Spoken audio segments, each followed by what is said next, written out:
Working Class Bowhunter Podcast. Do you like my claps, John? I did. I was waiting for like 3, 2, 1. Nah, just clap, man. We're just clap it out. We're just straight clapping. Boys, we're back in the studio after some trade show life. It's kind of weird. And Johnny Utah's here. Yes. You've been on so much that I don't really think I need to be like, Johnny Utah, guest of the hour. Yeah, by the way, have you heard of this guy? Yeah. Get a load of this guy. If anyone is familiar with the Working Class Bowhunter Library, they know Johnny Utah. Yeah. Hopefully they don't fast forward. They're just like, fuck this. Next one. Skip. Know this punk story. No, don't skip. We got a lot to talk about. We got a lot of good stuff to talk about. But man, we did some shows. We all did some shows. Yeah. You guys did a lot. You guys did like more than what I used to do. And I used to think that I did a lot. So yeah, we should talk about that for a little bit because I think that's, because you did some shows. You've done a lot of shows. Mm-hmm. We did the most shows we've ever done this year. Yeah, we hustled it out this year. And we haven't sat down in the studio. No. To the point where I kind of fucking felt like we're sacrificing what we do to be at the shows. Mm-hmm. Right. You know? But I mean, it's that time of the year. And I think for the most part, people understand it's trade show season. Right. It's a cost of doing business in a way. You're meeting new people, interacting with people. Yeah. And there's a ton of people that hear your voice, but now they get to see your face like up close and personal, which is kind of creepy, but yeah, they come to see you. You know? Oh yeah, for sure. We're super thankful for it, man. Yeah, it's awesome. And sorry anybody that like came to see us on like a Sunday afternoon when we're like burnt out. We're like, hey, good to see ya. I'm just a dead body. Especially Sunday at Illinois because we're like, it's the last show, last day. We're like, let's just get the fuck out of here. Yeah, Doug got no pussy, and he's just frustrated. I'm hungover and frustrated. Like, all right, Doug. Everyone's gonna be asking. This is Johnny. You should be happy you're a part of this episode. Tag count. We need to get this out of the way because I think Doug's tired of being asked how many tags he's punched.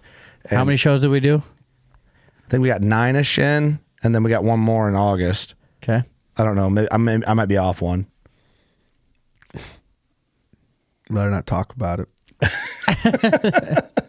That's lame. What do you got? 2? 2. One was out of season 2. You poached it. Yeah. It was a good one, though. That one doesn't even count. That one made up for like 5 more tags. Took a lot of scouting. Bless her heart. All right. There it is. It's over with. Don't ask us anymore. So if anyone wants to know, hey, what episode did they ask about how many tags Doug filled? Be like, oh, the one with Johnny Utah. Yeah, the last one with Johnny. One. Yeah. Oh, man. And we're never doing that again. Yeah, we're not doing that again. That's first of all disrespectful. It is, and also it doesn't help my cause. Yeah, everyone's on to you right away. That is true. All right. Well, hey, it's tough going. You're the only single guy, man. We got to root for you. It's rough out here. We had fun though. A lot of fun at the shows. And we did have a lot of fun. What was how many shows did you do, Johnny? Consumer. Let's see. I was a vendor at just the Iowa Deer Classic, and then I went and participated at another 2 shows. We hung out at PA. Yeah, PA and Illinois.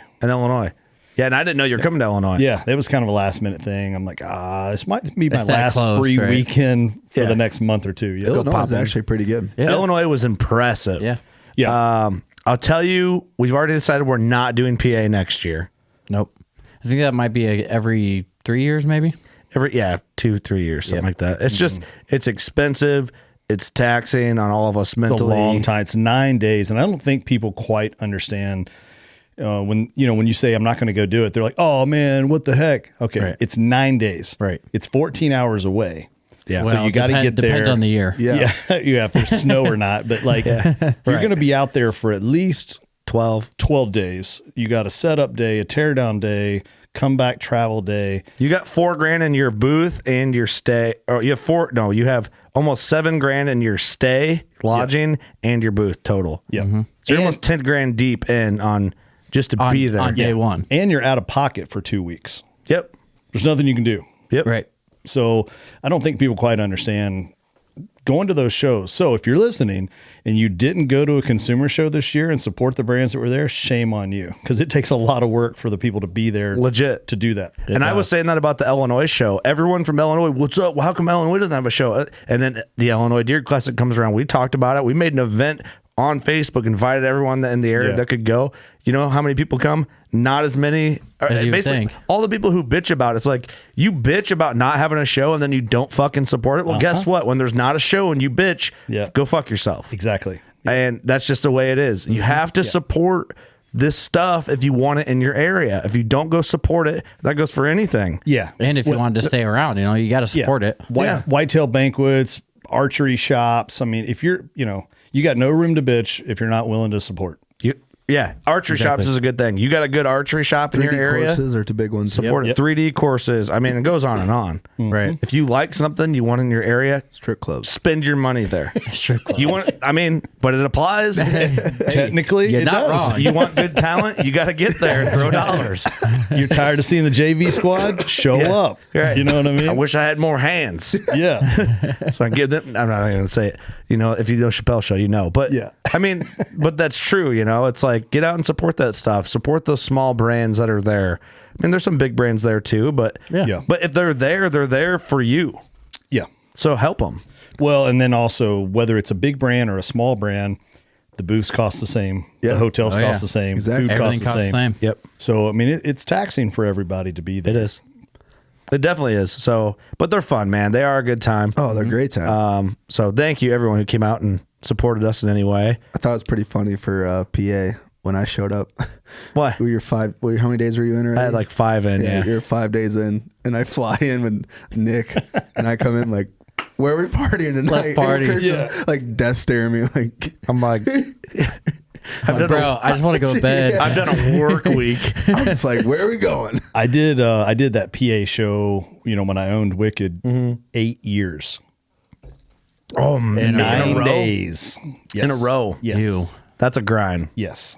Yeah. And that is, day 4, you get the flu. Day 5, you get over the flu. I made it out. It out. It's crazy. I didn't get sick, but I was taking vitamin packs. Like a motherfucker, Yeah, that's too. key. That's key. was just Vitamin C drinking. and like some hand wipes and stuff on the I legit. tables. I don't want to knock on wood. I didn't get sick. So from ATA to Illinois, Doug and I made it out without getting sick the whole time. Wow. Everybody went down except for me and Doug after ATA. Because didn't you get sick? Look at us. I caught the 1-9 after ATA. Yeah. Doug caught some other things, but he didn't catch that. The 1-9. Nothing Bush Light can't handle, baby. Hey, What'd it do? you got that dick flu. What's up? I do not. I do not have the dick flu. Dick COVID. State that right there. I'm clean as a whistle. Let's not spread that rumor. Yeah. Doug's like, look, it was bad Let's cut enough on that the right tally, there, yeah. but let's nip this one in the Yeah. Well, bud. everyone knows you didn't actually get dick COVID because you didn't punch it. True. I would actually have to. Yeah. You don't really have to prove that to Yeah. anybody. We know. Yeah. Yeah. I'm embarrassed. Hey, Oh, jeez. don't be, man. We had fun. But anyway, yeah, good times, good times. Johnny, you just been like killing shit and rebranding and Yeah. signing deals and kissing babies and all sorts of stuff, dude. Yeah, it was a good winter. I mean, it's signing season. You know what I mean? Like, Yeah. It seems like in this industry, that's kind of when you broker your deals is at the end of one season, going into the new season calendar year. It makes more sense. Yeah. But, yeah, man. Arrow Wild was one of those names where I'm like, I need a show name. You know what I mean? hear you. And I came up with something real fast, and I'm like, I don't know if I really like it, but all right, I guess this is what we're doing now, you know? And I always told myself the first time there was another level, to climb that I was going to consider changing the name. And so I knew I wanted to change the name. And then with this past season, introducing some little bit of muzzleloader action, a little bit of rifle action, I was like, well, maybe we'll just get rid of the arrow thing. I mean, I'm still going to be 85, 90% archery. But, Yeah, of course. and I'm not taking away from my archery hunts. I'm just adding a couple of rifle hunts. Yeah, you add If, more. if I'm trying to do 15 episodes a year and 15 bow kills, As even one if dude. it's turkeys That's tough, man. by myself, because I'm, there's no assistant host, there's no co-host. I mean, it's all on me. So Yeah. I'm like, yeah, I can sneak in there with a rifle and pop a few and, that's still cool, have though. good content. And it's fun. I mean, I don't have anything Yeah. against rifles. It's a lot of fun. I mean, the government spent money to teach me how to shoot rifles. Right, I might as well take advantage Try to of it. utilize it. Use that Loopholes skill. add to And they'll that. love it. Yeah, they'll Yeah. love it. So I've never shot an animal with a rifle. I've killed one with a loophole on it. Oh, yeah. I killed a doe one time in Kentucky. I enjoyed it. Did you? Yeah, I did enjoy it. I feel like though, what I compare it to, it's not as like drug type addicting as like killing something with a bow. Right. I compare it to kind of like what I always used to compare like killing a turkey. It's like in the moment you're like, whoa, That was crazy. but then the high wears off a lot faster. It does. Right. Yeah. Than like a buck with a bow. Yeah. Similar, but a notch up from like what a turkey kill would be. Mm-hmm. Yeah. In there somewhere. Yeah. But still a really good time. Yeah, absolutely. Yeah, it's I wanted to kind of change the name a little bit on that, and then you go back into like, okay, what are we going to call it now? You know what I mean? Like, then you got to come up with a whole I don't want to name. do this again. So this time I'm going to spend some time on it and really think about it. And I had a couple of buddies that are some pretty deep, individuals, you know what I mean? And I'm like, I'm thinking about this Primal Divide. Mm-hmm. And that whole thing came about basically like we got today's hunters versus Starbucks. You know what I mean? Like when you tell somebody, have you guys noticed this? Like if you tell somebody new that you hunt, they're like, oh, okay. I had a grandfather. He used to hunt a little bit, or I had an uncle that hunted. Yeah. And it's like, it's this primitive an thing that, like, oh, we're so primal that we're hunting, but, and that's kind of the division between what society is kind of telling the world what we should be and what we are. So that's the divide. I like that. That's good. I like that a lot. I think I liked Arrow Wild. Like I never thought anything about it. I was never like, Arrow. Like he thought of that stupid. quickly. And that never crossed my mind. Yeah. You know what I mean? Like I rock the Arrow Wild shirt all the time. Sure, Like you called me out on wearing it on a podcast. I know. On one of our trade show TV reel, but I burned mine. Yeah. after the name change. Yeah. Yeah. Yeah. Good call. I gotta help him out. That sign I made you isn't No, up but to date that's anymore, is it? badass, though. That thing's still in the office, front and center. Well, that's history. That's evolution. Yeah, it is. Yeah. Yeah, you got to have that. Oh, Yep. maybe I shouldn't have burned it. But Primal Divide is like there's some grit and some texture to that more so than Arrow Wild. Yeah, and it was one of those things. Also, I thought that the name Primal Divide stuck better and it was remembered easier because Arrow just gets watered down a lot. There's a lot of arrow, whatever, Yeah. in the outdoor space. Yeah, for sure. So, anyways, yeah, and then the other final push for that was leaving Carbon TV and going to Waypoint. I was really digging what they're doing. Instead of just being a app on its own, to me, they took it a step further and became a native channel, a real channel on the guides of like Sling TV and Pluto and Chromecast. Comes Roku. loaded on Roku now, don't it? Yeah, and then even like Samsung, it's on a Xbox. free channel. Xbox, it's pretty gangster. So, anyways, yeah, I thought, well, if there's a time to change the name, this is it. This is the time to do it. Right time to Let's do it. If we don't sure, do it rebrand. now, then I'm stuck with you're Arrow stuck Wild. with Right. Yeah, I like it. That's a good move. And then you get hate comments on using a rifle. Yeah, right. And I did. That's not an arrow. And I did. Oh shit. Yeah, I got a couple people that were like, "Oh, so are you not a bow hunter anymore?" I'm like, "Yep, got rid of all my bows. I'm strictly going to wrist rockets Once and I pull that rifles." trigger, I ain't going back. You know what? So Blow dart gun. I did this podcast today, a one-on-one with Waddell. And by the time this episode launches, I don't know if it's out yet or if it's going to be out before this We're or in podcast land. I don't know. We're in podcast land. Everything's kind of floating in the cloud. He talked about that a lot.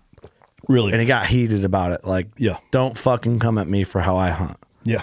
Which I get it. Oh yeah. Well, for in, sure. in the simplest He of said fuck terms, too, which is cool. if you look at the word bow hunter, there is a word in there that says hunter. You know what I mean? There is another smaller word that says hunt. So yes, I like hunting with a bow and that fits my style. But I don't have anything against guns. No. It's Yeah. fun. I think there's certain It's not animals that anti-gun maybe hunter, bow hunter. well, and people want to argue ethics. I'll go and argue ethics. I don't care even if it's Levi Morgan with a bow. Nobody's going to be more ethical than like with a rifle with a bullet. Yeah. You know what I mean? Yeah, there's always a chance for a screw up. Yeah. Yeah, you can't argue that. Well, let me ask Doug and Eric this, since we're on this topic. Just let me ask our own hosts some questions. On the hot seat. We getting Hot seat. spicy? Who wants it first? I don't care. Serving it up. Give it to the Give it nerd. to me. And the nerd gets it first. Wait, Doug, well, then it's you. Nerd. Oops. Do you think working class bow hunter boxes us into a corner in any way? Not really. I mean, if we went out and shot something with a gun, are we going to get shit for it? Yeah. I didn't get any shit for killing that buck with a rifle when we talked I didn't get about any it. shit for shooting my buck with a muzzleloader. Yeah, that's true. But I think where it saves us is we have a long form platform where we can just be like, hey. I think people understand our style too. Like we're gonna Austin killed the hopper dropper with the muzzleloader. Yep.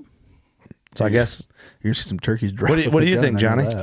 I mean, obviously the name bow hunter is in the title, but under the same definition or explanation that I'm giving applies to you guys too. Yeah. Like it's still hunting. Now, if you guys were 90% rifle, okay, then working class bow hunter might be an odd name. Be a little weird. Yeah, but as long as it's agree. like 75-25 in favor, of bows, There's some leeway. Yeah. I don't think it doesn't matter. Yeah, I agree. I agree. I was just curious. And Doug, I could ask you, but I think we all just answered it. So. Yeah, then kick rocks. Noted. Gotcha. But no, man, we just watched your Saskatchewan episode. Yeah. What's it called? Moose North. Yep. On Waypoint TV. We watch it in the studio. It's cool watching it with the moose, with the buck, on the studio monitor crazy. with Johnny. Yeah. And it's always cool when you get to do that. I'm gonna start. I got a moose hit are list. insane. I've watched Whitetail Adrenaline with Whitetail Adrenaline. Yep. I've watched Primal Divide with Johnny Utah. Well, it's kind of cool too when Johnny's in studio and we're watching the video because he's telling you all the background, Yeah. The commentary, Yeah. the director's commentary. cut. That's right. Director's cut. He's telling us all the stuff that didn't make the video, Yeah. which is super I guess awesome. the heater isn't doing shit. Yeah. Yeah, it's negative 22, and he's got a little sandwich up.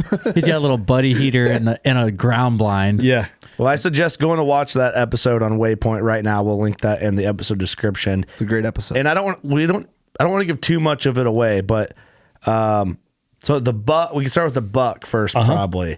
The buck is because that happened first. Yep. So the buck's in here on the studio. Everything in here is like dark chocolate antler, like you think about. Yeah. And I'll let you kind of guide this story because I don't want to give the episode away because I do want people to go and actually watch it. Yeah. So, like a lot of us, we would watch, remember the old Real Tree episodes and they would go to Saskatchewan like once or twice a season? That's what I was thinking when And I'm like, and I always used to freak out because I'm like, I thought they would shoot a bigger buck. But then when they did their grip and grins, you're like, oh, that is a big buck. It's just that the bodies were so big. And I couldn't wrap my head around how the bodies would make the antlers dwarfed, so small. But so I've always wanted to get up there. Man, I know this is not a cheesy explanation. I'm a country dude from Kentucky. I never thought I was going to get to do any of this kind of stuff, So getting the opportunity to go up there is just, I get to leave and take a passport and go hunt something. Like, this is nuts, Yeah. But getting up there in those dark timber and seeing dark antlered bucks, I mean, it was just so freaking crazy. But I shot that buck with my bow, and the way the whole hunt worked out was I was up there with my friend Leslie, and we both had a tag. And she filled her tag on day one. I filled my tag on day two. But your flights are set. And there's very limited flights going in and out of Saskatoon, Canada. Right. So in the middle of COVID. in the middle of COVID, right. So there is no like, oh, let's call the airline and get an earlier flight out of here. It's like, well, we're not leaving for like 5 more days. Right. It's negative 33. You ain't making snowmen or snow angels outside. I know. So you're going just stuck in your hotel. And our hotel rooms were next to each other. And I'd be like, hey, there's a cool show on Netflix. She's like, cool. Check it out. We were getting cabin fever, So we go to the guide and I'm like, is there a possibility of a second tag? And he's like, we got to go to the chief, So that, a lot of that stuff didn't make the episode for time purposes, Yeah. But, so had to go to the chief and ask for permission to get a second tag. We got a second tag. Okay, can you break that down? What's that like? All right, I didn't get to go inside. Okay, let me paint this picture. So we had to go to the chief. Did you get to go? Yeah. I was in the truck, but I didn't get to go inside Okay. the house. Okay. Because my perspective, and I'm sure every other blue collar dude, Yeah. in defense, I know where you're going. Yeah. Yes. I'm I'm expecting some like Ace Ventura shit where he like waltzes in and he's like Bumblebee Tuna, walking in. Bumblebee Tuna. Yeah. Chicago.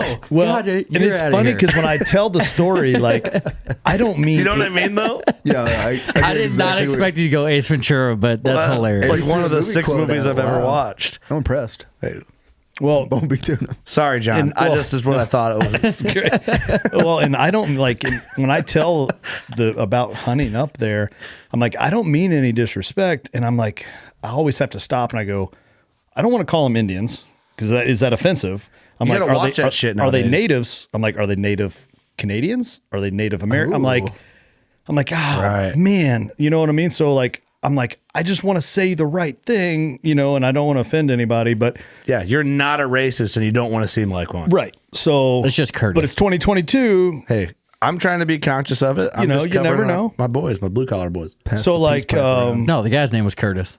yeah, but his name is Curtis. Oh, right. It's just Curtis. Hey, I'm in already. I can say whatever I want. Sorry, John. So we were, I guess back up, we were on Indian reservation ground. So it's a little loose there. They kind of get to set their own rules. That's why we were able to hunt near alfalfa, stuff like that. But we go, he's like, wait in the truck. I'll go ask the chief, see what he says. I'm pretty sure the chief was in there. I don't know. He might have just gone inside a house and been like, yep, he said it was cool. It was dope. You know what I mean? It was really his house. No. Yeah. So he went in, asked the chief. Chief said, yeah, cool. Give you a moose tag. And, it's not like there's as many moose running around as there are whitetails. But I thought, I got 5 days. What else am I going to do? Might as well try.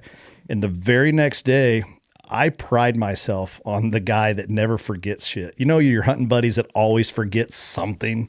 Yeah. I never do that. Ever do it. Well, I overslept that morning. Leslie bangs on my hotel room door and she's like, dude, like, wake up. Your alarm's been going off for like a fucking hour, Yeah. And I open up my eyes and I'm like, so no shower, no nothing. I just start throwing clothes on, run out the door. We get in the truck. He drops us off at a field edge and we've still got several hundred yards to walk in. And we were going to set up in this blind where we actually saw some moose tracks. And, I get out of the truck, I put on my jacket, and then I'm going to put my bino harness on over top of it. And I'm like, oh shit. I was like, I forgot my binos back in the hotel. He's like, dude, it's a moose. Like, if you can't see the moose, like, we got a problem. That's true. I'm like, It's the thought of it, though. yeah, I was like, yeah, but my rangefinder's also in that pouch. And my release is clipped onto that pouch. You know what I mean? So he's like, oh my God. All right, haul ass. Go get set up, get the camera stuff set up, get your Mr. Buddy heater on there. That ain't going to do shit, but get it turned on. And I'll go back to the hotel. I'll get your shit. And then I'll text you. You run back up to the edge of the timber, meet me. I'm like, oh, perfect. So that's what we do. 30 minutes later, he drops it off. And I'm like, now I'm that person that's like, okay, this screw up happened. Get it out of your head. It's a new day. Come on, get your head back in the game. Let's make it go right after this. Yeah. And I'm like sitting there. I'm like, God, I'm such an idiot. I totally just blew our morning's hunt running through the timber and shit. Any animal, moose, whatever that's in here is going to be gone. And then he doesn't text me. He calls me. Now, we all know the golden rule. If you know somebody's hunting, you don't call. Yeah. You text them. You know what I mean? But he calls me and I'm like, what the? So I'm like, yeah, what? And he's like, pack your fucking shit. He's like, I just spotted a big fucking moose, eh? No shit. And I'm like, what? Okay. So I'm like throwing everything in my backpack. Probably right after you just got settled. Oh too. yeah. I've only been in there like 5 minutes settled in. So we go running out and he picks us back up at the edge of the timber. Now, when it's like 4 foot of snow, you don't run real fast, Yeah. And so we get in there and now I'm drenched. I'm like sweating, peeling layers off. And he's like, I just spotted a giant moose. We got to hurry up. And then he's like, I'm like, where's he at? He goes, he's in the middle of the wide open. Now's the time between now and the next 5 minutes. So we get to this spot. Like, you got to make that decision. Is it bow or is it rifle? Because it ain't happening with a bow. So he's like, So You got one choice. yeah. So you're not making a decision. That's what you're doing. Yeah. So either I need to come to grips that I'm going to try to go out there all macho Randy Savage style and blow it, or just so I can say, I'm a bow hunter, live or die by the bow, or I can acknowledge that I'm in Saskatchewan, maybe the only time I'll ever be here, once in a lifetime. And it's moose. A giant, not just a moose, but it is a giant moose for Saskatchewan. You were given a tag too. Yeah, and given a tag that I wasn't supposed to get. Yeah. And I'm like, give me the rifle. Give it here. Yeah. Yep. There's 3 seconds of thought. Yep. I'm like, yep. That's where you just reach back. Give me that thing. Yep. Yeah. Yep. Leslie handed it over. Yep. And she was like, and I remember when she handed it to me, she's like, I am giving you my rifle. You owe me. I'm like, I don't care what it is. Yeah, bitch, whatever. Give me that fucking thing. Yeah. Hey, I'll give you 3 bullets. I only back. said bitch because I know she's listening. What's up, Yeah. So took the rifle, and you have to watch the episode to watch and see what happens. Yeah, there you go. Because more shit plays out after. We'll just leave that to the some crazy stuff goes down. Yep. By the way, I like after you shoot your buck, Johnny FaceTime me. Yeah. And I guess I didn't realize it was going to make the episode. Oh, yeah. I just thought that it was just whatever. No. I need to be more conscious of like, well, you're all over the place. You're hard to keep track of. Like when my boys are hunting, if they're going to be filming, right, and not drop the F-bomb. Yeah. Because you can't really say that like you can on a podcast. Right. So there's like a cutout in the call. And yeah, I'm like, you look miserable. And it's like, Johnny's just frozen. Yeah. How cold was it again? So on the whitetail, it was -22 that day, and then it was -33 on the moose. That's stupid. That's offensively cold. Yeah. Well, and that's the other part of it too. Like with the bow, like and that's not Celsius here, people. Yeah, right. Yeah, this is I already did the conversion for you, simpletons. Yeah, pre-conversion Fahrenheit. Yeah. But like, a moose doesn't move like a whitetail. So if I would have, let's say I was going to take a bow and I'm going to try to stalk in and get in a position and I'm going to wait him out. Dude, I'm dying of hypothermia before he moves again. Oh, yeah. For sure. Yeah, that's a good point.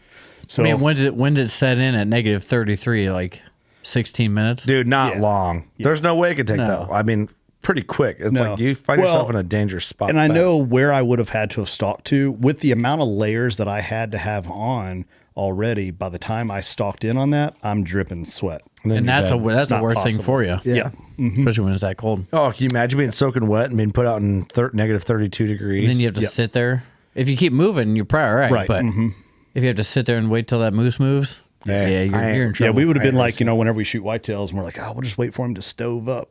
I would have stoved up. Yeah. You know what I mean? Yeah, real quick. Start a bonfire here real quick. Yeah. So all these critters are at Old Barn Taxidermy. Yep. One of our partners, great people. Talk about them a lot. What are you doing with first of all, what are you planning on doing with the buck?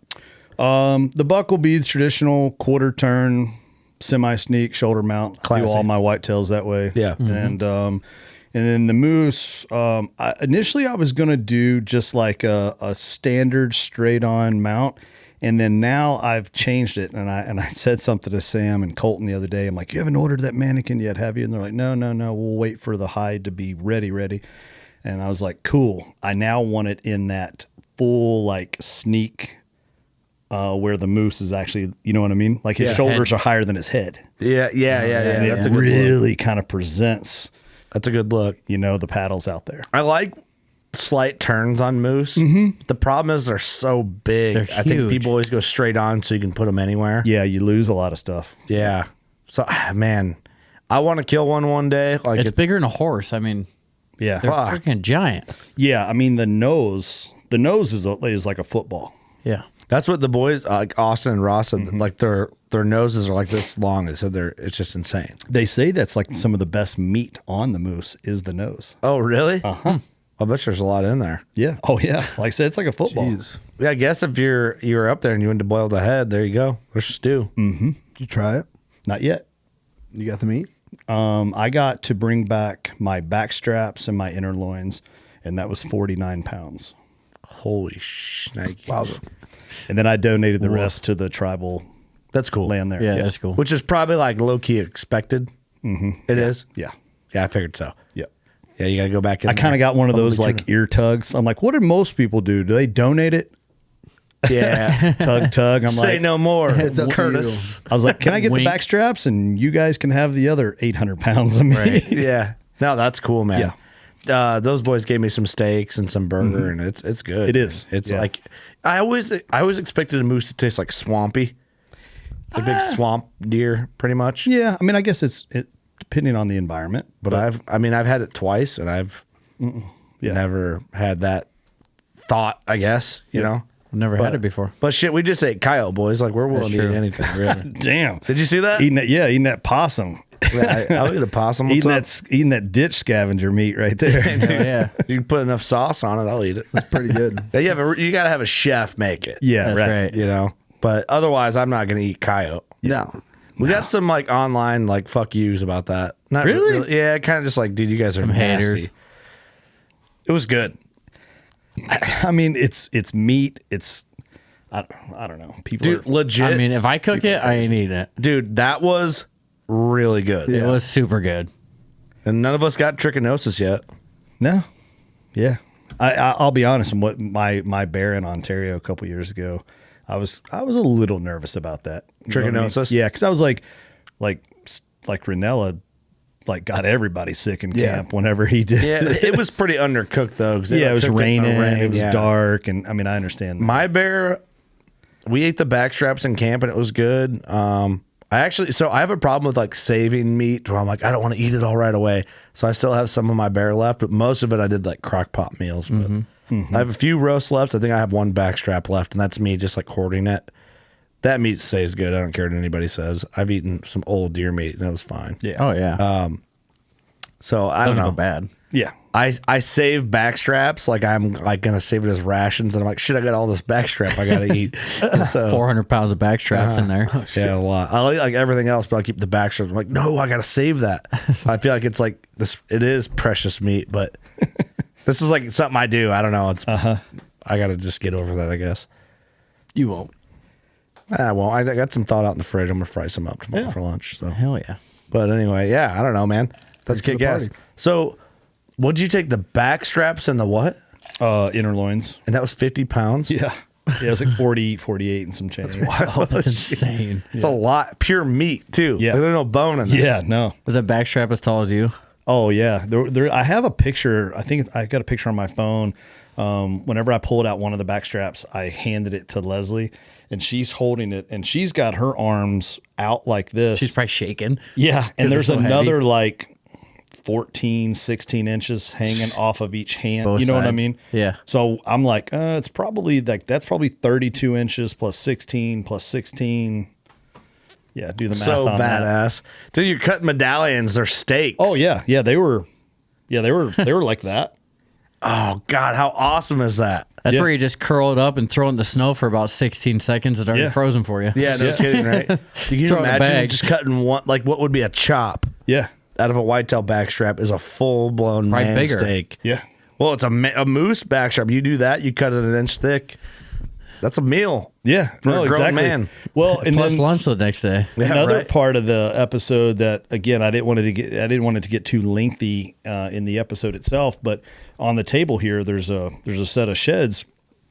When we were breaking down Leslie's moose, I had a knife, and one of the Sherpas that he had working for him was like, "Man, I really like this knife." Like, shout out to Cold Steel, and I said, "Man, take it. You can have one."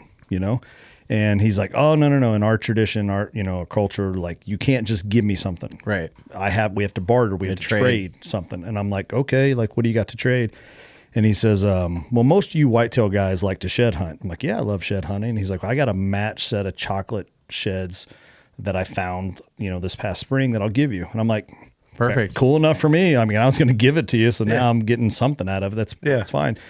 So Kind the of a cool part of their culture too. Yeah, right? yeah. So the next day he gives them to me, and he hands them to me together. The way a lot of times we put sheds together, they're kind of interlocked, and I just take them in one hand and I chuck them in the truck. And we get back to the hotel the next day, and we had celebrated a little bit. Oh yeah. Yeah, we had celebrated Saskatchewan whitetail whiskey is an actual thing that's Really? made there. Yeah, it's not real high end. It's like $13 a How bottle. are we gonna bottle that for the studio? Dude, I've got a bottle at home. It's funny. It's because it's like $13 or $14 Canadian. So it's like $6 American. It's like Hawkeye. Gives you a migraine the next morning. It's gut rot. Yeah, when you take one shot. Yeah, I believe Tyler Childers wrote a song talking about gut rot, whiskey. Yeah, But so we had drank some of that, and I'm back in my hotel room that night, and I'm looking at the sheds, and I'm looking at the skull cap of the buck, and I'm like, man, this is a freaking match set. I'm like, this is a set of horns from my buck. So the next day I got a hold of the Sherpa and I said, man, where'd you find those at? And he's like, I found them like such and such location, which turns out it was 100 yards from where I killed my buck. And I'm like, it's the sheds Same from deer. my buck. It's got to be. You can tell all day too. Yeah. So I was like, that's cool is that? friggin' cool, man. Yeah. You got to mount them next to What the are the deer, chances of under that, it. Yeah, exactly. Yeah. You got to do something with them. Yep. You know? I know. And I wish he was a little bit bigger deer because I was going to do like a pedestal and then put them at the base of the pedestal or you know what I mean, or something. But I've also said that the next time if I ever do a pedestal, it's got to be like a legit 180, Floor buck. pedestal, for sure. Yeah. Yeah, I'm on definitely. the same boat. Right. Yeah, it has to be. If you're going to do a floor pedestal buck, I like wall pedestals though. They're just clean. Special deer get wall pedestal, you know? Yep. They're cool. Yeah, you got to do that. And that full range system's really nice. Do you guys run some of those? Yeah. Oh, yeah, man. Got a They're- bunch of them out there. The full range systems are the shit. We're going to be in the point in 5 years. We're going to have to hit up full range, but we need double systems out the fucking wazoo. Yeah. Send us a semi truckload. Yeah. Well, we were looking in my lot of metal. family room the other night, and my wife and I were doing a count. So in the family room right now, there's 16 pieces that Old Barn has done, Yeah. and like 16 of the 26 just in the family room. No shit. And- Let's talk about Old Barn. Yeah. Because Old Barn is, we talk about them in our partnership plugs and stuff, but all of us here are true believers in Old Barn. Yep. They got that turkey special going on. Yeah, that's super cool. So we've been talking about that now for a little while about wanting to do something different. So Yeah. Do you know the details off the top of your head? Okay. yeah, so he hit me up and said, "Hey, let's design a shirt." So me and my buddy Drew, which you guys have met Drew, he came in here with me a couple times. Yeah. Yep. And At the house. yeah, studio. at the house. Yeah, Yeah. yep. So You got to bring him back here. we designed a turkey head, the shot turkey head with the buckshot, kind of deal. But anyways, we're going to do a shirt. So anybody who brings a life-size turkey into Old Barn to get mounted, they automatically get a free T-shirt. And it's a cool, dope shirt. And every year we're going to do something different. And then you're automatically entered into a drawing to win a bourbon barrel, shameless self-plug, a bourbon barrel turkey call. Yeah, we got to talk about Bourbon Barrel too here. Yep. And then In my head, I actually wanted to talk about Bourbon Barrel the whole time, but we just forgot. But we got on Primal Divide. yeah, we got it. We'll get there. Okay. And I just didn't want to forget. yeah. And then as long as we get 40 life size, then everybody gets lumped into a big contest, and you have your choice of a free Osceola hunt in 2024 It's dope. or a 2023 Sandhill crane hunt Also dope. or a free turkey mount. Also very dope. Yeah. If you're gonna go anyway, you Yeah. might as well have a chance of winning one free. Yeah. So I mean the least prize is $1,100. Right. You know what I mean? Yeah. So it's like, I mean, what the heck? If you're gonna get one mounted anyway, Yeah, Might as well. Might as well take it to Old Barn. Yeah. You know what I Right. mean? Because now you gotta, and I'll tell you, like, we wanted to put the number out there as long as we have 40. So if people read between the lines, that's what we think we're going to get. We think we're going to take in 40, Right. Yeah. 40 life size. So, I mean, we might cap it at 60 just because Sam does all the turkeys himself. right? So Yeah, he'll call that off eventually. yeah, he might be like, okay, hold that's on. it. Hey. Yeah, we're at 60. 140 come in. Yeah. So, I mean, to all the listeners, like, I can tell you, you're not going to have a 1 in 100 chance. That's not going to happen. It's probably going to be 1 in 40, 1 in 50, 1 Yeah. in 60, Yeah, and from experience, Old Barn is not we're gonna do this giveaway. And Yeah. it's legit. No, and that's why I put my name onto it too, with giving a call away. Hey, we'll throw our name on it too. I don't know what we can throw in for merch or something, but we'll throw a prize Do a merch in back, yeah. for the shit of it. I should have got my first turkey mounted and then never shot one after that. Yeah, you should have. You should have. That'd been funnier. Than I shit. like them, man. They just you know, I have a Rio and an Eastern mounted. I'd get them, marry them. And I think if I shot an Osceola, I'd be like, I'd probably just do a fan. But I'd have to fucking mount it, right? You'd have to God mount it. damn it, you're right. Yeah, if you're going to do the slam, I mean, you got to get them all. Yeah, they got to be life size. You already got 2 mounted. So. Yeah, you might as well get them all mounted at this and, point. And I'll be honest, you're like, right, you know, right. I had those at the Iowa Deer Classic in the bourbon barrel booth. And Yeah, it looked good. the dead hanging deal. Yeah. So that was the Grand Slam from 2 years ago. Yeah, yeah. Dude, I love the way you did those. It was something different. The dead hanging is like, I wish I would have done all mine that way. But I didn't have Old Barn at the time, you know? Well, and I mean, and I... Hey, you still can. Yeah, I can't remount the two. I'm not getting... it's got to be a different subspecies. I'm not fucking doing that. They took up a lot of room. Yeah, that is... And I know that by doing them dead hanging, I could go wall and not floor. Yeah. Yeah. And I didn't have to do branches where they're full strut, taking up a lot of room. Right. Yeah. And I could kind of interlock them and put some on Stagger them. Yeah. So it wouldn't take up as much space. And then, so I had all this worked out in my head. I'm like, this will be neat. It's unique. It's my single season archery Grand Slam that I did in a month. Like, that's dope. Yeah, that's cool. And then I'm like, and I can put them on the wall and my wife won't bitch at me about floor space. I'm like, this is a win-win times 7. I bring them in and she's sitting on the couch and she's like, what is that thing hanging down below its beak? And I'm like, snud? She's like, yeah. Like, it's creepy. It looks like a worm and it's like 6 inches above my head right now. It's like a worm. Yeah. Yeah, It's reach like up there a and lick hairy it. worm. I'm like, just rub it a little bit. See if it gets longer. Hey, Like, you see one of those before. honey. So He just hangs it right over the couch. Don't be such a prude. So she loves all the antelope. She loves the deer. The bear, she's like, whatever, you know. You got a full There's an mount bear. 8-foot tall bear in the house, but the turkeys, You know, you're going to have to send pictures of all your taxidermy. So if we put this video podcast on, I have to overlay it. for on sure. there. Okay. Yeah, do like a panoramic thing or something. Yeah, Get something. them all in Give there. me something Yeah. for the people. So Yeah. it's cool. I'm always into like what other people do for taxidermy. It's like, how much taxidermy do you actually have? What do you do with it? How are you, spacing out? I've always been just big into taxidermy. It's just an after the hunt thing. Yeah. Oh, yeah. It's how you like embellish the lifestyle in your home. Yeah. I mean, at the end of the day, that is the tangible memory forever. Yeah. Oh, yeah, for sure. You know, the rest of it lives in here, but that's the memory that lives tangible. Let me hit you with this question. I talked to the Lindsays about this. Austin and I did a podcast with the Lindsays at ATA. Because I think about this with my dad. My old man passed away, last year, and I inherited all his deer heads. It's actually something we talked about. Is like when my dad's like, when I pass away, you're gonna have all my heads. What are you gonna do? Yep. Because this is before the studio. Like literally, we're coming on to a year of my dad's death. Yep. And it hit me pretty hard today. I'm not gonna lie. I had a hard day, but before I'm like, I'm gonna have to build a fucking building, Right. Because I can't fit them all in my house. Right. Mm-hmm. The day my dad passed away, Eric and I went to the attorney's office and closed on this building like the day after. Like I was still like, I barely remember being there and closing because mentally I just wasn't there. Yeah. And thank God it happened when it did, as far as like closing on the building, because without this building, the studio, I don't know what I would have done with all these animals. Like I would have had to, I would have put them in my house, but somewhere. but it would have been rough. You know what I mean? Like it would have been, Like every inch would have been covered. it would have just been, you couldn't walk through the place. Right. Yep.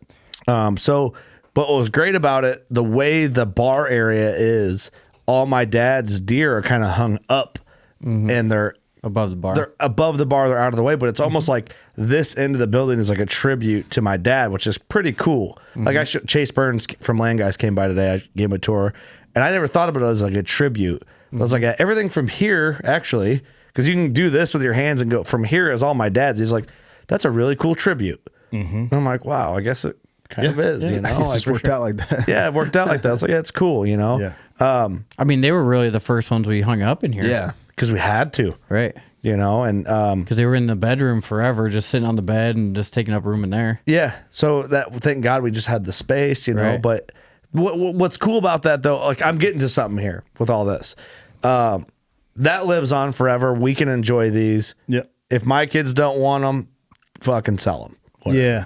What do you think when you're old and you pass away and you have all these animals? If your kids aren't that into it, They'll give them away. They'll sell The 'em. Goodwill. Give 'em sell away. them. Yeah. The Goodwill. My youngest will be like, these things have value. They're going on eBay or Craigslist. Yeah. My older 2 kids are going to be like, I don't know. Could you like, imagine if you walked into Goodwill and there's an 8-foot bear in there? Oh my God. So there's a website. $15. I will come back and haunt them the rest of their days. right. The tax write-off, So you know? my good friend Jim Burns passed away a couple months ago. Within the same year as my dad passed away, how fucked, you know? Right. And Jim had a lot of animals, or has a lot of animals. I reached out to his wife and just, I didn't even bring up the animal thing. She ended up bringing up, hey, anybody who wants these, wants to buy them? And I'm like, well, I would gladly buy a couple of the ones that I was in camp for the sentimental value, And she's like, what is it? He has a almost 70-inch Yukon bull. Oh my God. He has a massive caribou, a massive elk. He has a 220-inch muley. And I reached out to Sam from Old Barn Taxidermy. I'm like, what are these worth? And he sent me, I think it's called the Taxidermy Store from Wisconsin that buys and sells collections to the movie industry. And that's good that there restaurant is something like that. Right. yeah, and I'm looking at the bull moose that she's got valued from what I was ranking it on by just doing research on that website. It's between it depends on a lot, but it's between 9 and 16 grand or something stupid. Sheesh. Really? Yeah. That's it. I'll be honest. Never in my life have I ever even thought about that till just now, because my dad wasn't a hunter. Right. I've told that story before. But you don't think about dying. Right. So I never had to deal with it. A lot of my close friends, I actually, when you stop and think about it, I don't have that many friends. You know what I mean? I'm sorry. Now that I think about it, I'm like, I actually don't have that many Kurt brings friends. up this question, and Johnny figures out he doesn't have any friends. Hey, my bad. Yeah, but my bad. because I while you were telling me, Fuck you, Kurt. well, while you were saying it, I was thinking, I wonder if any of my buddies have had to deal with that before. And I'm like, Well, yeah, now that I was just thinking about that too. I've never ran into someone that has had to deal with that, yeah. And I don't, and maybe that wouldn't be somebody would they'd be like, my uncle died and I got to figure out what the hell I'm going to do with all of his taxidermy. I haven't heard somebody say It's that. a rare instance. It is. But in our industry, Yeah. it can be a little more common. It's something to think about. Yeah, it is. And Put all mine up in a bar somewhere. Yeah. that's what'll happen with probably a lot of them. That's what you hear, when you see old mounts and bars and restaurants, I always think, man, I wonder where those came from. You go to Texas Roadhouse, there's a bunch of fucking mounts there. Yeah. Where the fuck? Where'd they come from? They probably bought them in an auction They from bought them from somebody that place you're talking about. or there's a big antler auction in Macokota, DeWitt. It's in Macokota, yep. They have it every year. Yeah, I think that a lot of them end up going to places like auctions and stuff like that. Yeah. I've always wanted to go to that just to check it out. Oh, I for sure have. Cole Young, our buddy, he goes. Oh, does he? Yeah, he'll go and buy caribou racks and sell stuff. I'm not all about buying and selling antlers because I think that spikes the price and it makes more pressure for shed hunting. I'm not an advocate for it personally. Yeah. I don't just have want to go anything see against- because they have like raccoons in a canoe or something. They got a bunch of weird yeah, that's what taxidermy you're trying to shit. find. It's funnier and stuff. Art I call it European chick taxidermy. Yeah. They always do weird shit with spiders. Contemporary stuff. Yeah. Yeah, they're making Rhinestone skulls and skull crowns and dumb shit. It's Like hey, raccoons in a band. yeah. It's just There's funny. probably some goth people that are into some of that. Yeah, kind it's of like goth stuff. European chicks. Oh, Yeah, for sure. Some witches. yeah. Yeah. That's yeah. up your alley, Doug. Yeah. Witches. Doug loves a good witch. Yeah. Casting them spells on you Sorry. and whatnot. I still might be cursed. I don't know. Gets the spell on Doug's dick. I don't know. I don't know. Talking to that flute, make it doing things, He met a witch in PA. Yeah. We covered this on episode 510. Oh, Johnny says. Oh, interesting. I left. Me and She Shannon. wasn't joking either. She was a witch. Yeah, she was not joking. I didn't meet her. I left. Thank God. She comes from a long line of witches, like escaped the I Salem didn't witch ask that many trials and questions, stuff. but She left on a broom. What's up, Doug? You gonna give us any deets? Was she hot? Was she one of two? Or Was she one of the two? No. Oh, okay. I backed out on that She one. wanted to do. I backed out on that one. Okay. All right. I mean, never know what you're Could have getting been into. 3. Just saying. That's where you wake up without a My spleen. phone, my phone was dead. Wake so. up in a bathtub with no spleen. Yeah. What the you're, fuck? You're all stitched up on ice. Spleen, he's got like a wake up next to like a frog or I'm something. not Yeah. dead. Cast a spell. Yeah. What the? Bunch Yeah. of stones around you. Yeah. Some Straight to the bed. What would you do if, like, you know, you're at one of these trade shows and you take one home and you wake up and you're in your hotel room, but you're actually laying on the floor. There is no bed. And, you know, there's like one of those like pentagrams on the floor and candles all around you. You going to tell us about it? Like, let's get weird. I'd probably know about it because I always got to stay with him. I'd wake up and be like, what the fuck is going on here? Dude, you got to embrace with that. You can't fight that. 'Cause you Eric's over here like, don't bring that juju. I share a room with him. Yeah, no shit. I don't want that part of my I life. just feel like I'm about to see some demons. What's up? Yo, I'm just trying to sleep over here. Yeah. Dick COVID is the least of Doug's worries. He's got dick demons in there. I've had son. some past girlfriends that I were convinced were witches of some sort. Oh, but yeah. not confirmed. You know what I mean? Just Hey. move a letter around at the beginning. Oh, and that's what's probably up? what they really were. Yeah, you know the alphabet, Doug. You're an engineer. Yeah. We'll figure it out. Sorry, I'm on one. Bourbon barrel calls. Bourbon barrel calls. You like that? I do. Nice segue. It's hard and fast. Hey, it's fitting right now. Yeah. Going into this Old Barn turkey special Yep. and turkey season, you know, roughly wherever this launches in the cloud. Yep. Got a loophole. I don't even actually have a branded working class bow hunter bourbon barrel call. We can fix that. I got one. You do have one? Yeah. Yeah. He was one of the first people So to buy one. Loophole sends out the package and ended up getting the see that? Loophole one, but it was raining like crazy. The call's fine. Okay. But the 10 took a beating. Did it? Yeah, but normally like they're cool. Probably even more rusted though, which is kind of cool. It's pretty rusty, but normally the box. when they drop off the boxes at my place, like if it's raining, like the guy They'll put it in a bag. They'll bag it. Yeah. This dude was like, "Fuck that bag." Throw it in Yeah. the trash can. Yeah, He's Got like, a lid on it. what's this guy's last name? Geyer. Yeah, I had a problem with a Geyer back in the day. yeah, or he just knows me and hates me. Yeah. But either way, the call's fine. Good. But, so anyway, yeah. So bourbon barrel. Let's talk about that. I know we talked about it in the past. We've never. Yeah. I don't think we've ever focused on it. No, I think it's just been like, oh yeah, I have a company called Bourbon Barrel. Yeah. Well, you're multifaceted. You got a lot going. Yeah. After I sold Wicked Tree Gear, you know, when you have a product with a lot of SKUs and you're in stores and you're always developing new SKUs and expanding the line, you either love it or you hate it. And I liked it a lot. And after we sold it, I kind of missed it. I missed having a product of my own. And then a light bulb went off. And I said, if I have a product of my own, I can try marketing things. And if they work or fail, whatever, I then can take that intel and move it over to my other business, Johnny Utah Creative, where I do marketing, consulting, and product development for other companies. And I'm like, this is kind of full circle, you know, this is kind of cool. And, you know, we were talking about this earlier, like how we should probably watch more hunting shows or listen to other podcasts. You know, you kind of need to see what everybody else is doing, not to copy. And I know we always say, I don't worry about my competition, but you got to follow the trends. Oh, yeah, for sure. So, Yeah, you're right. so having a product and being in the space like that, it still kind of keeps my finger on the pulse as far as what the logistic world is doing on products, what big box is doing and stuff like that. So that's why I wanted to do it. Wanted to have a company that had a cool backstory to it that was authentic. I'm from Kentucky. I know bourbon very well. Why are we not drinking bourbon? What are we thinking? Yeah, really. What are we doing? And I finished mine earlier. so it was like, all right, let's do this bourbon barrel Nerd. calls and let's make it simple. What is it?